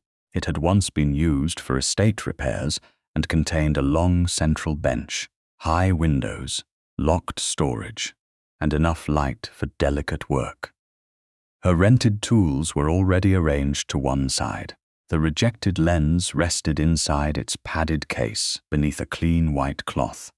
Mr. Avery had examined it again that morning. His written opinion lay nearby. Judith removed her gloves. Marcus stood at the far end of the room with Mr. Bellamy and Mrs. Bellamy present. "Is it sufficient?" he asked. Judith looked at the grinding stand, the polishing materials, the secured cabinets, and the bench waiting for her hands. "Yes," Marcus nodded. "Then I will leave you to it." He turned toward the door. Judith stopped him. "Your Grace." He looked back. She gestured toward the heavy lamp near the lens table. "Hold that, please, Mr." Bellamy lowered his gaze to hide a smile. Marcus did not. He crossed the room, lifted the lamp, and waited for instruction. "Higher," Judith said. He raised it. A little left. He moved it left. She bent over the lens. Under the brighter angle, the unfinished zones emerged clearly. Judith studied them for a long moment. Then she took out a work card, dipped a pen into ink, and wrote 4 words across the top. J. Harland. Norchester Objective. She set the card beside the lens. She did not hide it. Marcus looked at the words, then at her. "Can it be saved?" Judith examined the depth of the outer grinding zones once more. Her answer came quietly. "Yes." Marcus waited. She continued. "But only if I remove exactly enough glass. And if you remove too much." Judith looked at the lens that had already been used once to destroy her. "Then it will never focus again." Judith knew something was wrong before she reached the workbench. The room was too quiet. Not empty, not disturbed, simply wrong. Morning light fell across the long table exactly as it had the day before. The polishing stand remained where she had left it. Her father's brass gauge lay inside its leather wrap. The rented tools were aligned in their proper places. Even the white cloth she had used to cover the lens case had been folded neatly beside it. The case itself stood open. The lens was gone. For 1 second, Judith did not breathe. Then she crossed the room in 3 quick steps and looked inside the padded interior, as if glass might somehow reappear, because she refused to accept the empty space. Nothing. The crescent marked, rejected blank. The same lens upon which she had staked her name before half a London drawing room had vanished. No. The word came quietly. She checked the locked cabinet. The retaining ring remained inside. The work card still read J. Harland. Norchester Objective. The key was in her possession. She turned toward the door just as Marcus entered with Mr. Bellamy behind him. One look at her face stopped him. "What happened?" Judith stepped aside. Marcus saw the open case. His expression hardened. "When did you last see it?" "Last night. I covered it myself before leaving." "Was the door locked?" "Yes." Bellamy crossed to the lock and examined it. "No damage, Your Grace." Marcus looked at Judith. "Who has access?" You, Mr. Bellamy, the estate carpenter, the man who brought the polishing materials yesterday. And you, yes." Marcus nodded once, not accusing, merely placing facts in order. "Bellamy, speak to every servant who entered this corridor after sunset. Check the delivery records. Find out whether any carriage came through the East Gate or Service Road." Bellamy bowed and left. Judith stood beside the empty case, anger rising beneath the first shock. "He warned me." Marcus's gaze sharpened. "Cyril? At Lady Camilla's. He said I had wagered my name on glass he could still destroy." "You did not tell me." "I thought it was intimidation." "It was intimidation." Marcus's voice remained calm, and possibly advance notice. Judith looked at him. "Do you think he came here himself?" "I think we will know more when Bellamy returns." He moved toward the case but did not touch it. "Was anything else taken?" Judith checked the tools again. "No." "Then the lens was the purpose?" "Yes." The word felt like failure, though reason told her otherwise. She had left the room locked. The glass had been under ducal protection, yet Cyril had still reached it. Marcus looked at her. "Do not mistake theft for your error." Judith gave a strained breath. "That is an easy sentence to offer someone else." "I did not say easy. I said accurate." Before she could answer, hurried footsteps sounded in the corridor. Ellis appeared in the doorway, pale and breathless from running. Behind him came Bellamy, who looked displeased at the boy's disorder, but had not stopped him. Ellis bent over, trying to catch his breath. "Miss Harland, Your Grace, I came as soon as I could." Judith stepped toward him. "What happened?" The boy looked at the empty case. "Then I was right," Marcus said. "Start at the beginning." Ellis swallowed. "Mr. Harland left the workshop before dawn. He told Mr. Finch he was going to see a supplier, but he took the old padded case from the back cupboard." Judith's pulse quickened. "The empty one?" "Yes, miss." "Did you see where he went?" "No, but yesterday I heard him ask Mr. Finch whether the old grinding shed still had a roof." Judith went still. Marcus turned to her. "You know the place?" "Yes." She was already reaching for her gloves. "My father used it before the workshop moved to London. It is on leased ground north of the old coaching road, perhaps 6 miles from here. Cyril hated it. He always said the place smelled of wet stone and rouge." Marcus stepped between her and the door, not blocking, waiting. Why would he take the lens there? Because the old grinding stand is still fixed to the floor. Understanding crossed Marcus's face. He could ruin the glass. In minutes if he wanted only to damage it. Longer if he wanted the destruction to look accidental. Marcus turned toward Bellamy. "Have the carriage brought around." Judith said, "I am coming." Marcus looked back at her. "I was going to say you should remain here." She held his gaze. And then I remembered that you know the shed, the tools, and the glass better than any of us." Judith said nothing. Marcus continued. "You are coming." They left within minutes. Bellamy rode inside the carriage with them, while Ellis sat beside the driver to guide the way. The road narrowed after 3 miles, then turned muddy beneath overhanging branches. Rain from the night before had softened the ground. Judith watched the hedgerows pass and tried not to imagine the lens beneath coarse grit. One wrong stroke could destroy the curve. One deliberate cut could make restoration impossible. Marcus sat opposite her. "If we are too late?" he asked. Judith looked at him. "You want the honest answer?" "Always." "Then I will not pretend I can save what has not been examined." He nodded. No false comfort. That steadied her more than reassurance would have. The carriage stopped beside a rutted lane.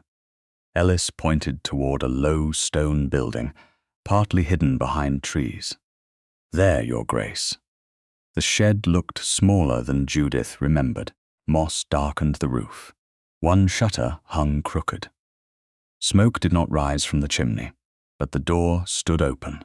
Marcus descended first. Judith followed before he could offer a hand. Bellamy and Ellis came behind them. Inside, the air smelled of damp wood, stone dust, and old polishing compound. Cyril was gone. The grinding stand remained at the center of the room. On it lay the lens. Judith crossed the distance so quickly that Marcus said her name, but she barely heard him. She stopped inches from the glass. A small amount of abrasive paste had been placed near the edge. The tool beneath it was damp. Someone had begun. "Do not touch anything," she said. No one moved. Judith bent close. The lens surface caught weak daylight from the window. She saw one fresh, dull patch near the outer zone. Not deep. Not yet. Her breath left slowly. "Can it be saved?" Marcus asked. She examined the curve, the edge, the newly disturbed area. "Yes." The word came out almost as a whisper. She looked again, more carefully. "I believe so." He started at the edge. He had not reached the critical zone. Ellis let out a breath. Bellamy glanced toward the open rear door. He must have heard the carriage. Marcus looked around the shed, or someone warned him. Judith thought of Camilla, of Cyril's debts, of the people who had reason to keep the lens from ever producing a clear image. Either way, he ran. Marcus's face hardened. He will not run far. Judith straightened. "Do not waste time chasing him now." Bellamy looked surprised. Marcus did not. "What do you want?" The lens returned to Brackenhurst, secured properly. No deliveries without 2 people present. No materials accepted without names recorded. Marcus nodded. "Done." Judith looked at him, and Ellis should not go back to the workshop today. The boy stared at her. "Miss?" "My uncle knows you spoke." Marcus turned to Ellis. "You will remain at Brackenhurst until Bellamy arranges a safe play for you." Ellis looked frightened. "I don't want to lose my apprenticeship." Judith answered. "You will not," Marcus added. "And if Harland dismisses you for telling the truth, I will find you a better master." Ellis lowered his head. "Thank you, Your Grace." Marcus looked at Judith. She understood the question in his eyes and nodded. That was enough. By late afternoon, the lens was back in the workroom at Brackenhurst. The case was locked inside a secured cabinet. Bellamy had posted strict access rules.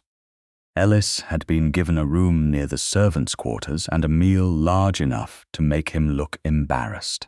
Judith stood alone at the workbench until Marcus entered. He stopped several feet away. "How bad is it?" "Not fatal." "That is not the same as good." "No." She lifted the lamp and angled it across the fresh, dull patch. "But it is shallow. I can remove it while correcting the original zones." Marcus watched her.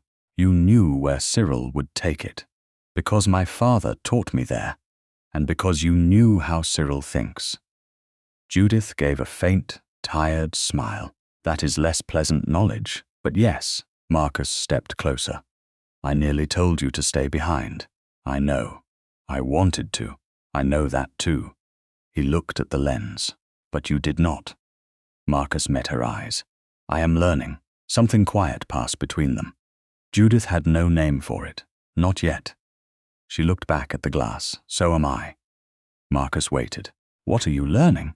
Judith placed one hand beside the lens. "That accepting help does not always mean surrendering control." He did not smile, but warmth entered his face. "That sounds difficult." "It is." He glanced at the work card bearing her name. "Can you still finish it?" Judith bent over the lens once more, studying the damage beneath the lamp. The answer mattered too much for false confidence. She measured the curve with her father's gauge, checked the disturbed edge, and let silence do its work. Then she straightened. "Yes." Marcus exhaled. Judith continued before relief could make either of them careless. But if I remove even a fraction too much, it will never focus again. For 3 days, Judith worked within a margin so narrow that one careless motion could have destroyed everything. She measured before touching the glass. She measured after every correction. She changed abrasive slowly, cleaned each surface twice, and refused conversation when her concentration narrowed to the faintest outer zone. Mr. Avery came on the first afternoon. Mr. Croft came on the second. Both observed, neither interfered. The fresh damage Cyril had begun at the old grinding shed was shallow enough to remove, but only by blending it into the broader correction Judith already intended to make. That made the work possible. It did not make it safe. By the 4th morning, the surface had changed. The dull arcs were gone. The curve was close, too close for bravado. Judith stood at the long workbench, while Marcus, Mr. Avery, and Mr. Croft examined her latest measurements. A fire burned in the small grate. Autumn rain pressed against the high windows. The lens rested beneath a clean cloth, polished enough to reflect the room but not yet tested in the full instrument. Mr. Croft read the figures twice, then set them down. I would postpone. Judith looked at him. Why? Because private testing can still reveal an error before society does. That is not an optical reason. No, it is a practical one. Mr. Avery shifted his weight. He is not wrong. Do you think the lens is unready? I think it is promising. That was not my question. Avery gave a reluctant smile. No, I do not think it is unready. Croft folded his arms. Promising is not certainty. If you place that glass in the Norchester telescope before every patron who saw it fail, you are not testing only the lens. You are testing your future. Judith felt the truth of that. She had known it from the night she said, "Let the same lens judge me twice." Still, hearing it spoken by a man who respected her skill made the risk more concrete. Marcus had remained silent. He stood near the end of the table, one hand resting against the back of a chair. Judith looked at him. What do you think?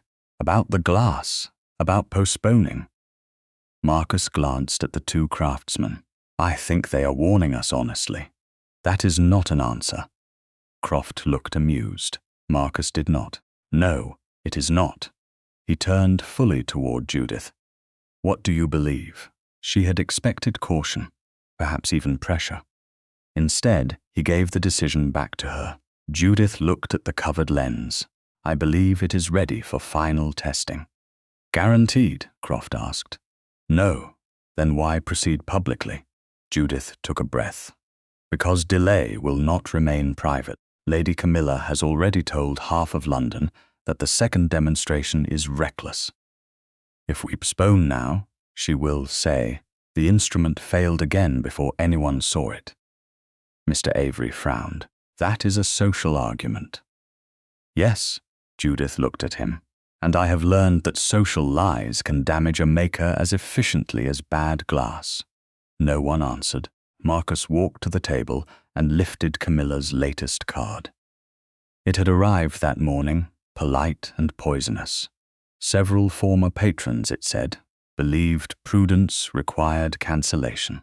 A rival scientific gathering had been scheduled for the same evening as the proposed demonstration at Brackenhurst. The meaning was obvious. Camilla intended to empty the observatory before Judith ever touched the eyepiece. Marcus placed the card down. The telescope belongs to me. The public embarrassment would be mine as well. Judith met his gaze. Yes. If it fails, society will say I allowed sentiment to replace judgment. Yes. And if it succeeds, then they will say, you were fortunate. Something almost like humor moved through his face. That sounds accurate. Judith did not smile. The question inside her had been growing since the workshop, since The drawing room, since the night he first stepped away from the smaller telescope and let her look through it. She had trusted him because he asked before touching her father's gauge, because he did not interrupt when she spoke, because he had not confused help with ownership. But this was different. This would cost him something if she was wrong. That mattered. She turned toward the two craftsmen. "May I speak with His Grace alone?" Croft lifted an eyebrow. Marcus said, "The door remains open." "Of course."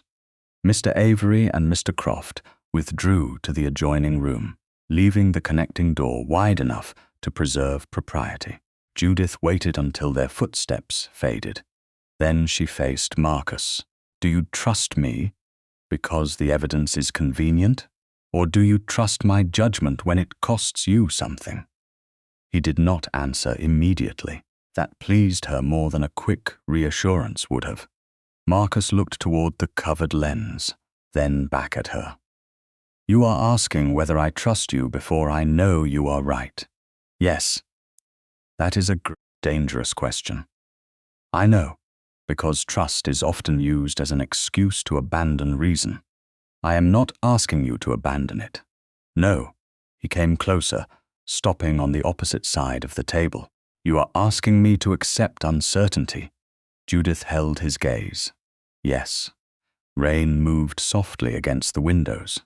Somewhere in the corridor, a servant passed and continued on. Marcus looked at the lens again.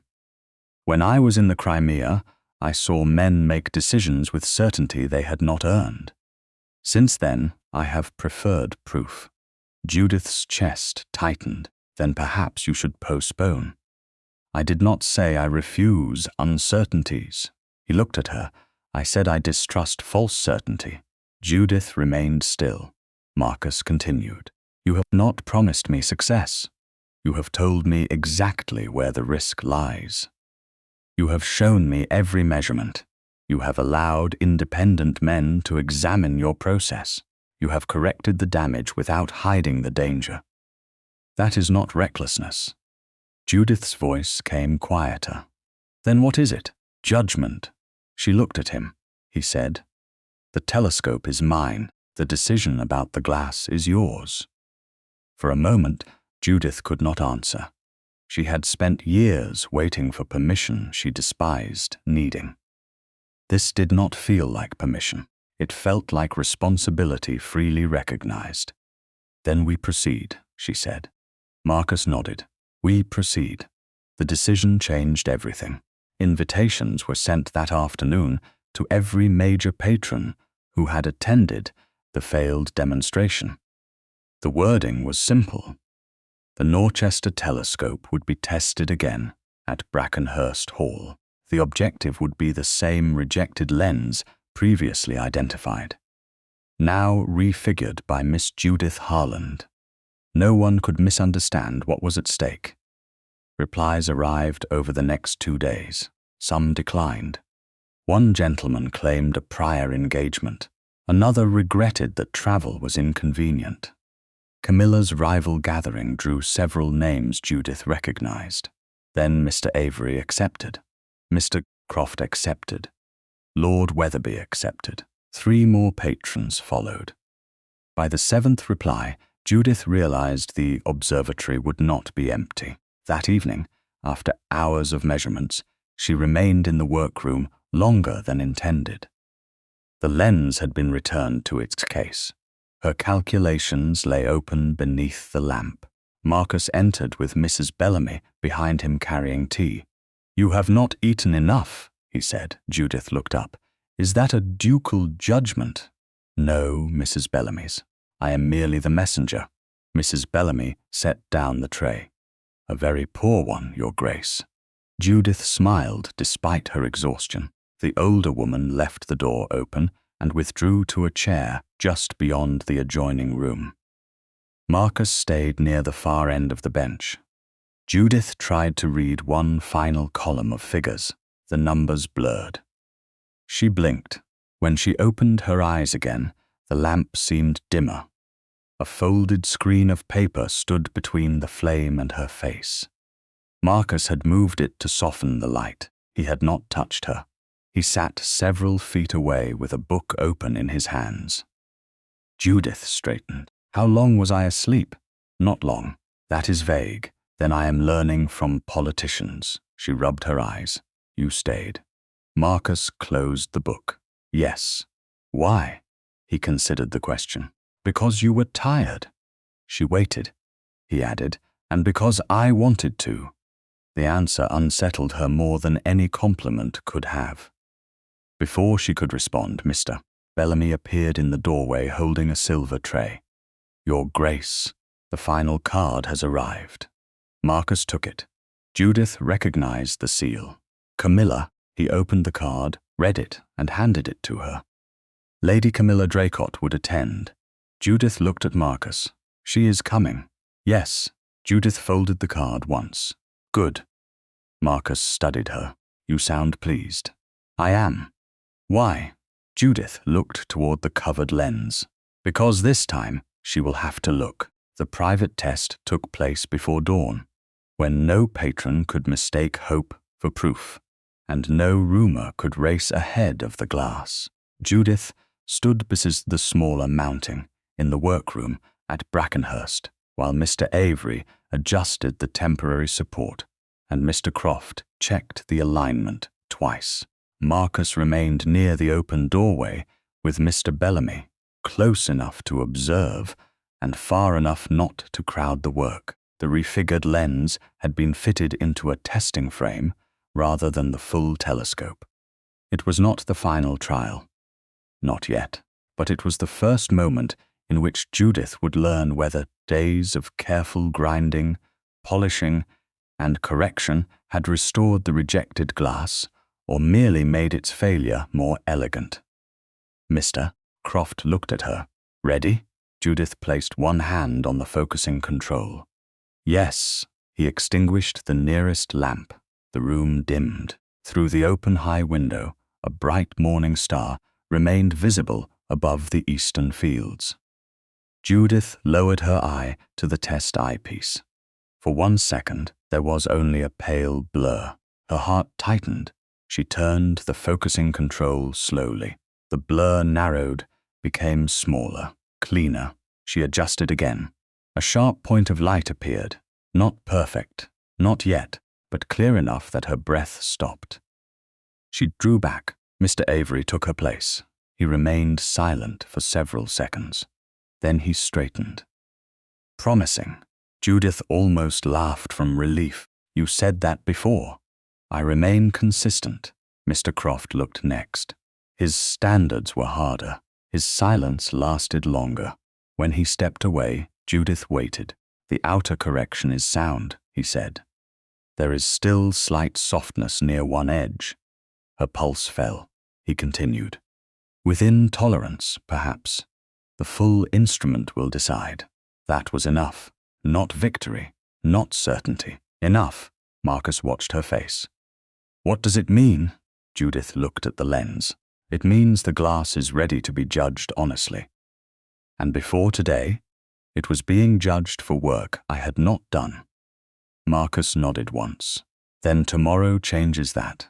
Judith did not answer. The second demonstration was scheduled for the following evening. Every hour now mattered. Mr. Avery and Mr. Croft left after signing their observations. Mr. Bellamy remained to secure the workroom.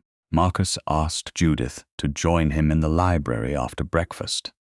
She expected another discussion of invitations or security. Instead, she found Ellis waiting there. The boy stood near the window, cap in both hands, visibly uncomfortable in a room where even the chairs appeared expensive. Judith looked at Marcus. What happened? Marcus answered. He asked to speak. Ellis swallowed. I remembered more. Judith moved closer, but not so close that she frightened him. Take your time. The boy nodded. The night the proper lens case left the workshop, I saw Mr. Harland after everyone else was gone. He opened the back cupboard himself. I thought he was checking stock. Did you see what he took? Judith asked. Not then. but the rejected blank was gone the next morning. Marcus said, "You are certain?" "Yes, Your Grace." Ellis looked at Judith, and 2 days later, before the replacement case came back, I saw a carriage near the side entrance. It had dark red wheels and a covered crest. Marcus's expression sharpened. Covered? A cloth had been tied over the door panel, but one corner came loose. "What did you see?" "Part of a silver bird, maybe a heron, maybe a swan." Judith looked at Marcus. "Draycott?" "The Draycott family crest includes a silver heron." Ellis lowered his eyes. "I wasn't sure before." Marcus asked, "Why tell us now?" The boy took a breath. "Because Mr. Harland came to the workshop yesterday. He told Mr. Finch that Miss Harland had stolen his work and that no one should speak to her again." Judith felt the old pain rise, then settle. Ellis continued. "He also said the Duke would lose interest after the demonstration, whether the lens worked or not." Marcus's face became cold. "Did he say why?" "No." Ellis hesitated, but he laughed. Judith looked away. She had spent years knowing Cyril's laughter could mean something worse than anger. Marcus turned toward Ellis. "You have done enough. Bellamy will ensure you are not sent back to the workshop unless you choose to return." Ellis looked frightened. "I don't want to lose my trade." Judith answered before Marcus could. "You will not." The boy looked at her. "But if no one will take me after this, then I will." The words left before she had planned them. Ellis stared. Judith felt Marcus's gaze, but she continued, "When I have a bench of my own." For a moment, the room seemed to hold still. Ellis nodded quickly and looked down, embarrassed by emotion. Marcus said, "Then that question appears settled." After the boy left, Judith stood by the window. "I should not have promised what I do not yet possess." Marcus came to stand several feet away. "You intend to have a bench of your own?" "Yes." "Then the promise was not false." Judith looked at him. "You make certainty sound very simple." "No, I make intention sound necessary, Mr." Bellamy entered with a letter. "Your Grace, from London."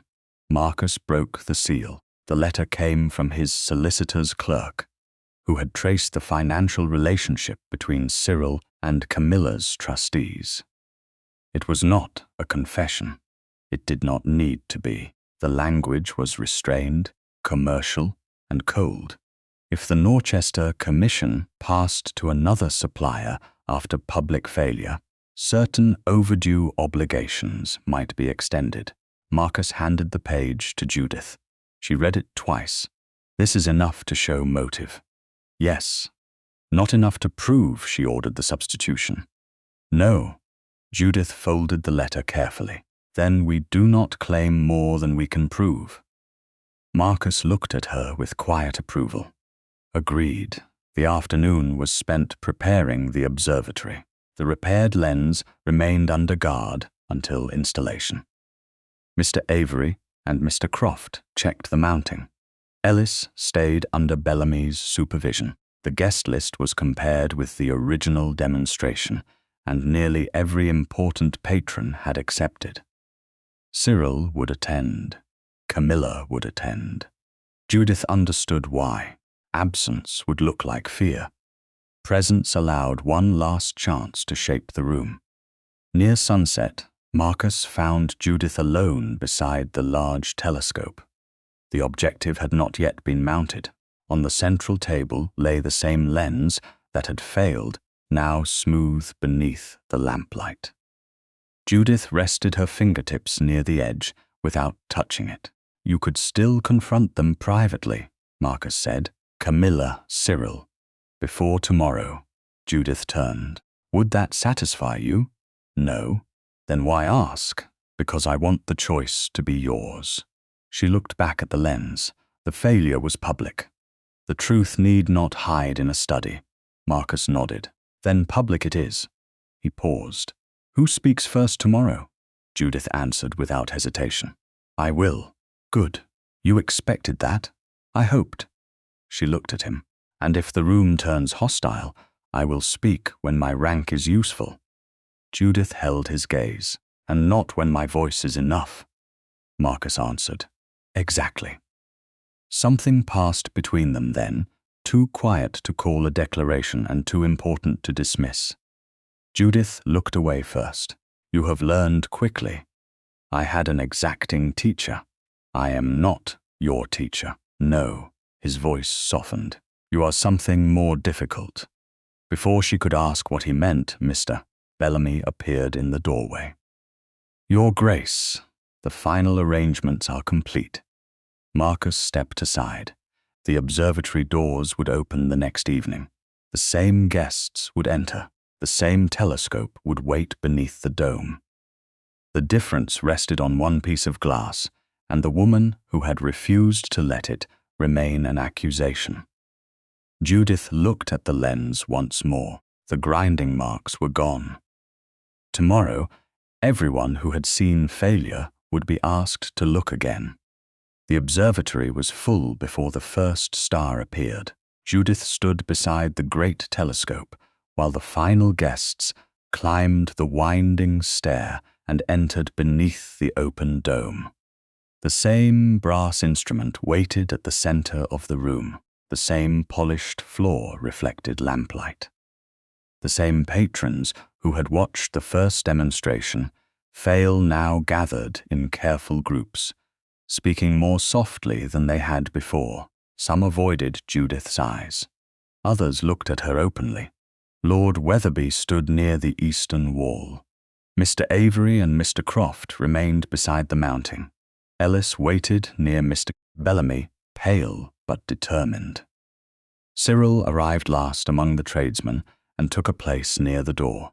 Lady Camilla Draycott entered moments later in dark silver silk. Composed enough to suggest she had merely come to observe an interesting experiment.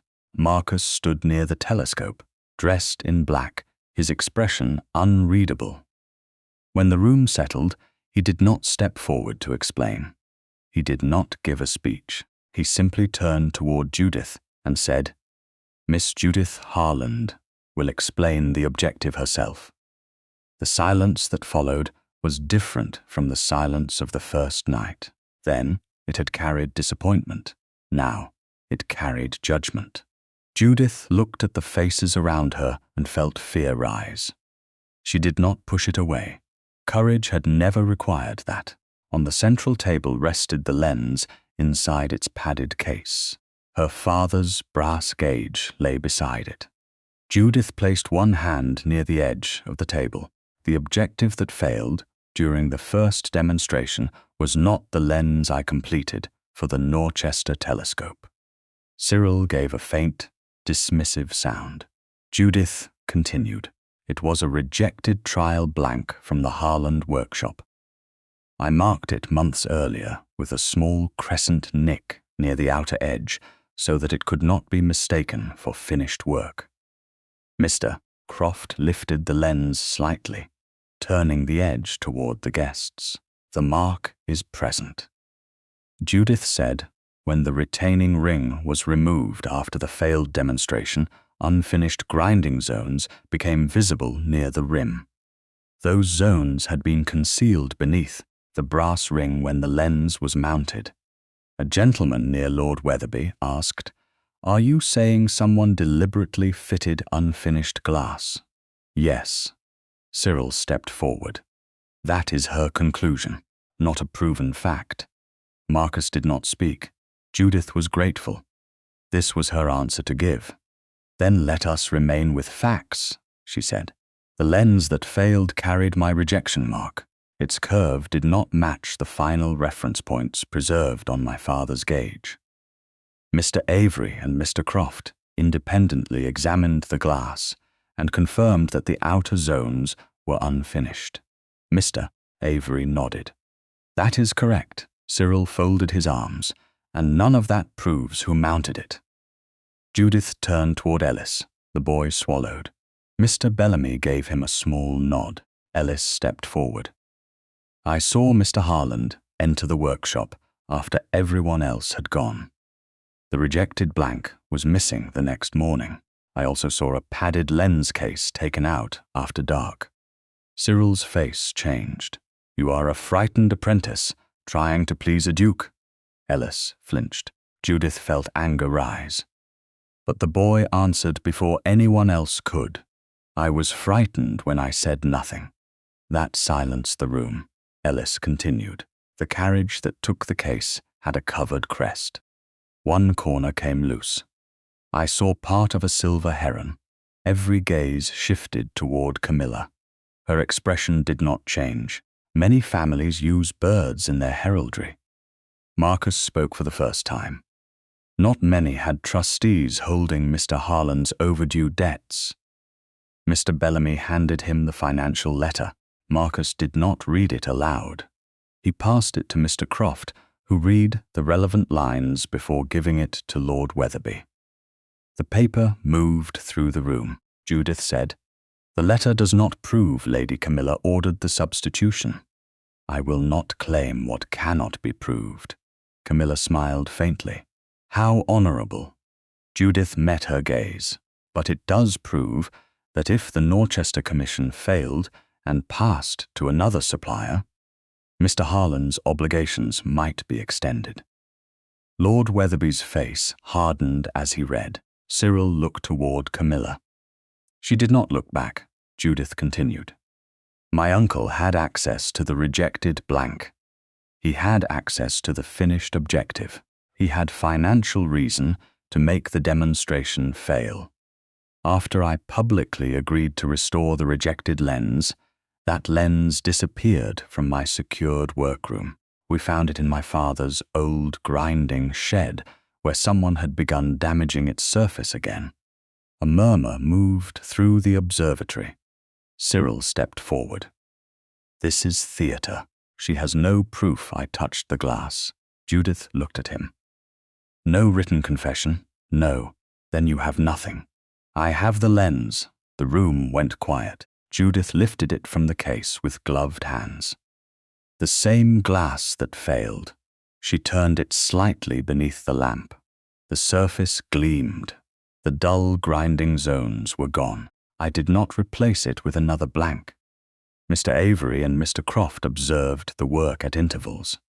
The crescent rejection mark remains at the edge.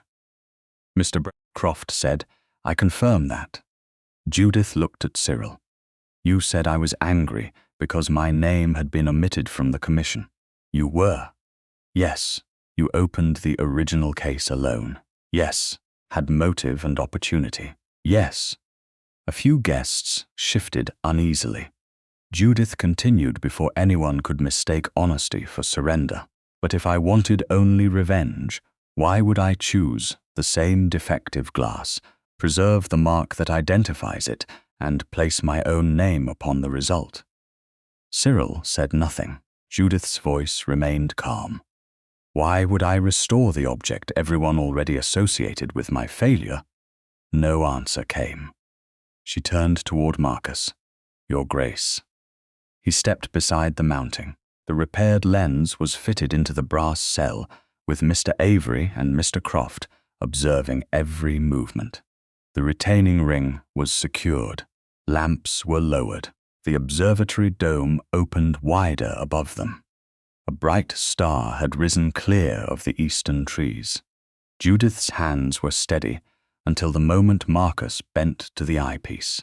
Then her heart began to pound. No private test could protect her now. No careful measurement could speak before the image appeared. Marcus adjusted the focus once, twice. Then he stopped. He said nothing. Lady Camilla's lips curved slightly. Cyril took a breath.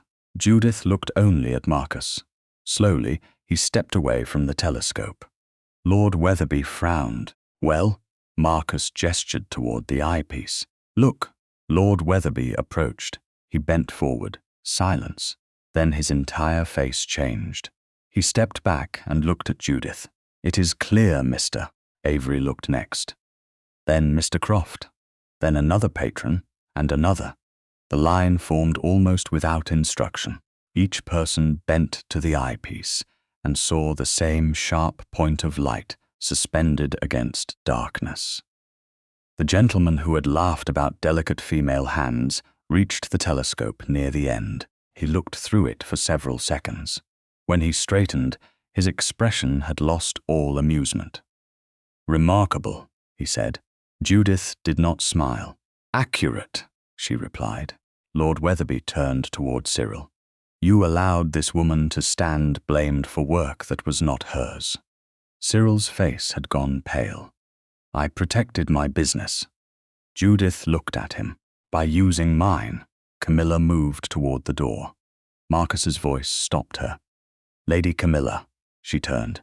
"Your Grace, you may leave when you choose, but you will leave knowing that House Farringdon will no longer support any scientific subscription, supplier, salon, or patronage arrangement under your influence." The room went still. Camilla's composure cracked at last. "You would make a social spectacle of commercial disagreement." Marcus answered, "No, you did that when you used debt to make failure profitable." She looked at Judith, then at the patrons around her. No one offered support. Camilla left without another word. Marcus turned to Cyril. "All Farringdon commissions are withdrawn from your workshop effective immediately." Cyril stared at him. "You will ruin me." Judith felt the old instinct to pity him rise and pass. Marcus said, "No, your own choices have done that." Cyril looked at Judith as if expecting her to speak for him. She did not. Mr. Bellamy opened the door. Cyril left alone. The observatory remained silent after he was gone. Then Marcus faced the room. "There is one matter more." Judith looked at him. "I commissioned the Harland workshop and never asked whose hands made the instrument." His voice was quiet, but every guest heard. That omission helped make this injustice possible. Judith had not expected that. Not from a duke, not in public. Marcus looked at her. The objective was restored by Miss Judith Harland. No applause followed. None was needed. One by one, the patrons looked toward her with something better than surprise, recognition. Later, after the last carriage had departed and the observatory lamps burned low, Judith stood alone beside the telescope. Marcus entered quietly. He did not ask whether she was grateful. He did not tell her she had won. He looked at the working instrument, then at her. "What will you make next?" Judith rested her hand beside her father's brass gauge. For the first time, the future did not feel like a door someone else had locked. "Something with my name on it," she said. Marcus smiled. "Good." 6 months after the night, the observatory had filled with silence and judgment. Judith Harland stood in a workshop with her own name painted above the door. The letters were modest. No gold leaf, no elaborate crest. Simply Judith Harland, optician, in clean black paint across the glass. The workshop itself was equally unpretentious. 2 long benches stood beneath tall windows. Polishing tools occupied one wall. Lens blanks rested in padded drawers. A small desk near the entrance held correspondence from surveyors, gentlemen interested in astronomy, and one naval officer who had ordered a compact telescope after seeing the restored Norchester instrument. On Judith's own bench lay her father's brass gauge. She still used it.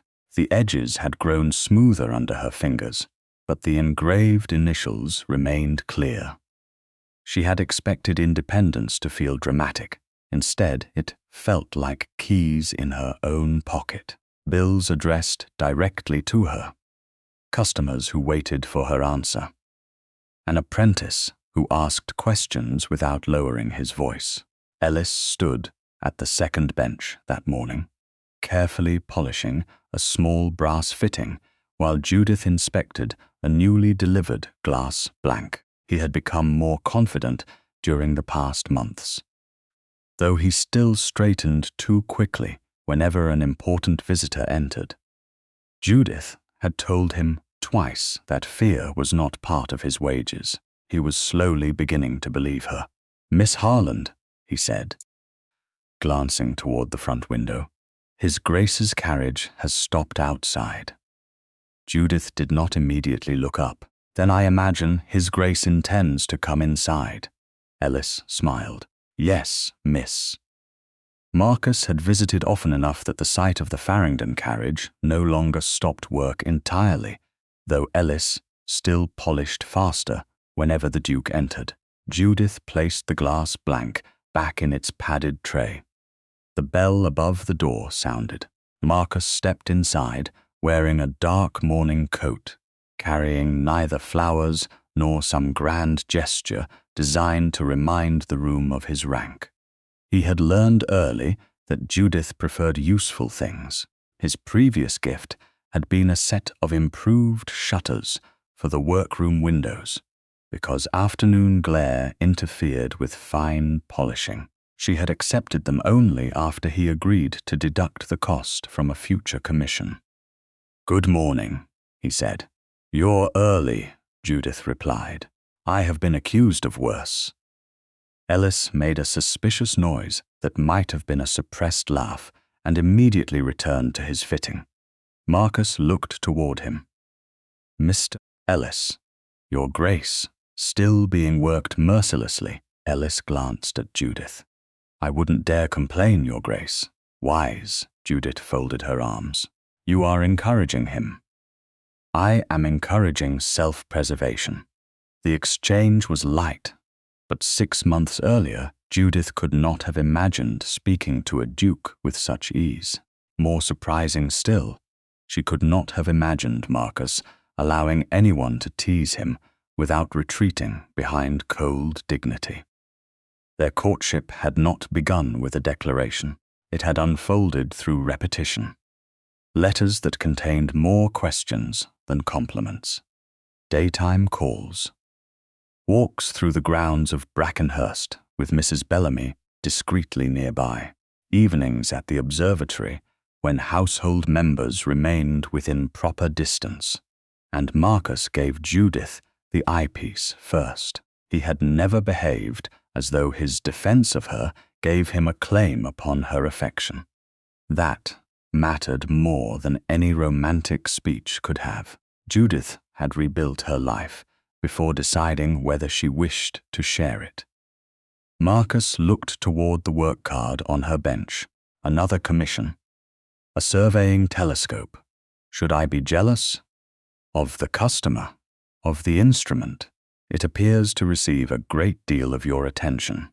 Judith almost smiled. You own an observatory. A poor defense against neglect. You have not been neglected. His eyes met hers. The humor softened. No. Ellis suddenly found reason to carry a tray into the back room. Judith watched him go. He is becoming very considerate, Marcus said. He is becoming terrified of being present during a serious conversation. Perhaps he has learned too much from Mr. Bellamy. That is possible. Marcus glanced toward the front window. Will you come to Brackenhurst this evening? For what purpose? The telescope has been fitted with something I think you should see. Judith narrowed her eyes. That is suspiciously vague. I am practicing mystery. You are not good at it. Then you should come out of pity. She did. That evening, the observatory dome stood open above a clear sky. Mrs. Bellamy sat in the adjoining chamber with a book and an expression of such deliberate absorption that Judith knew she heard everything. The telescope rested where it always had, its long brass body directed toward the night. Judith approached the objective end first. Marcus watched her. You are supposed to look through the eyepiece. That depends on what you changed. Nothing affecting the optics. She walked around the mounting. Then she saw it. A small brass plate had been fixed discreetly near the base of the instrument. It was not decorative. It did not mention the Duke. It bore only 5 words. Objective figured by Judith Harland. Judith stood without speaking.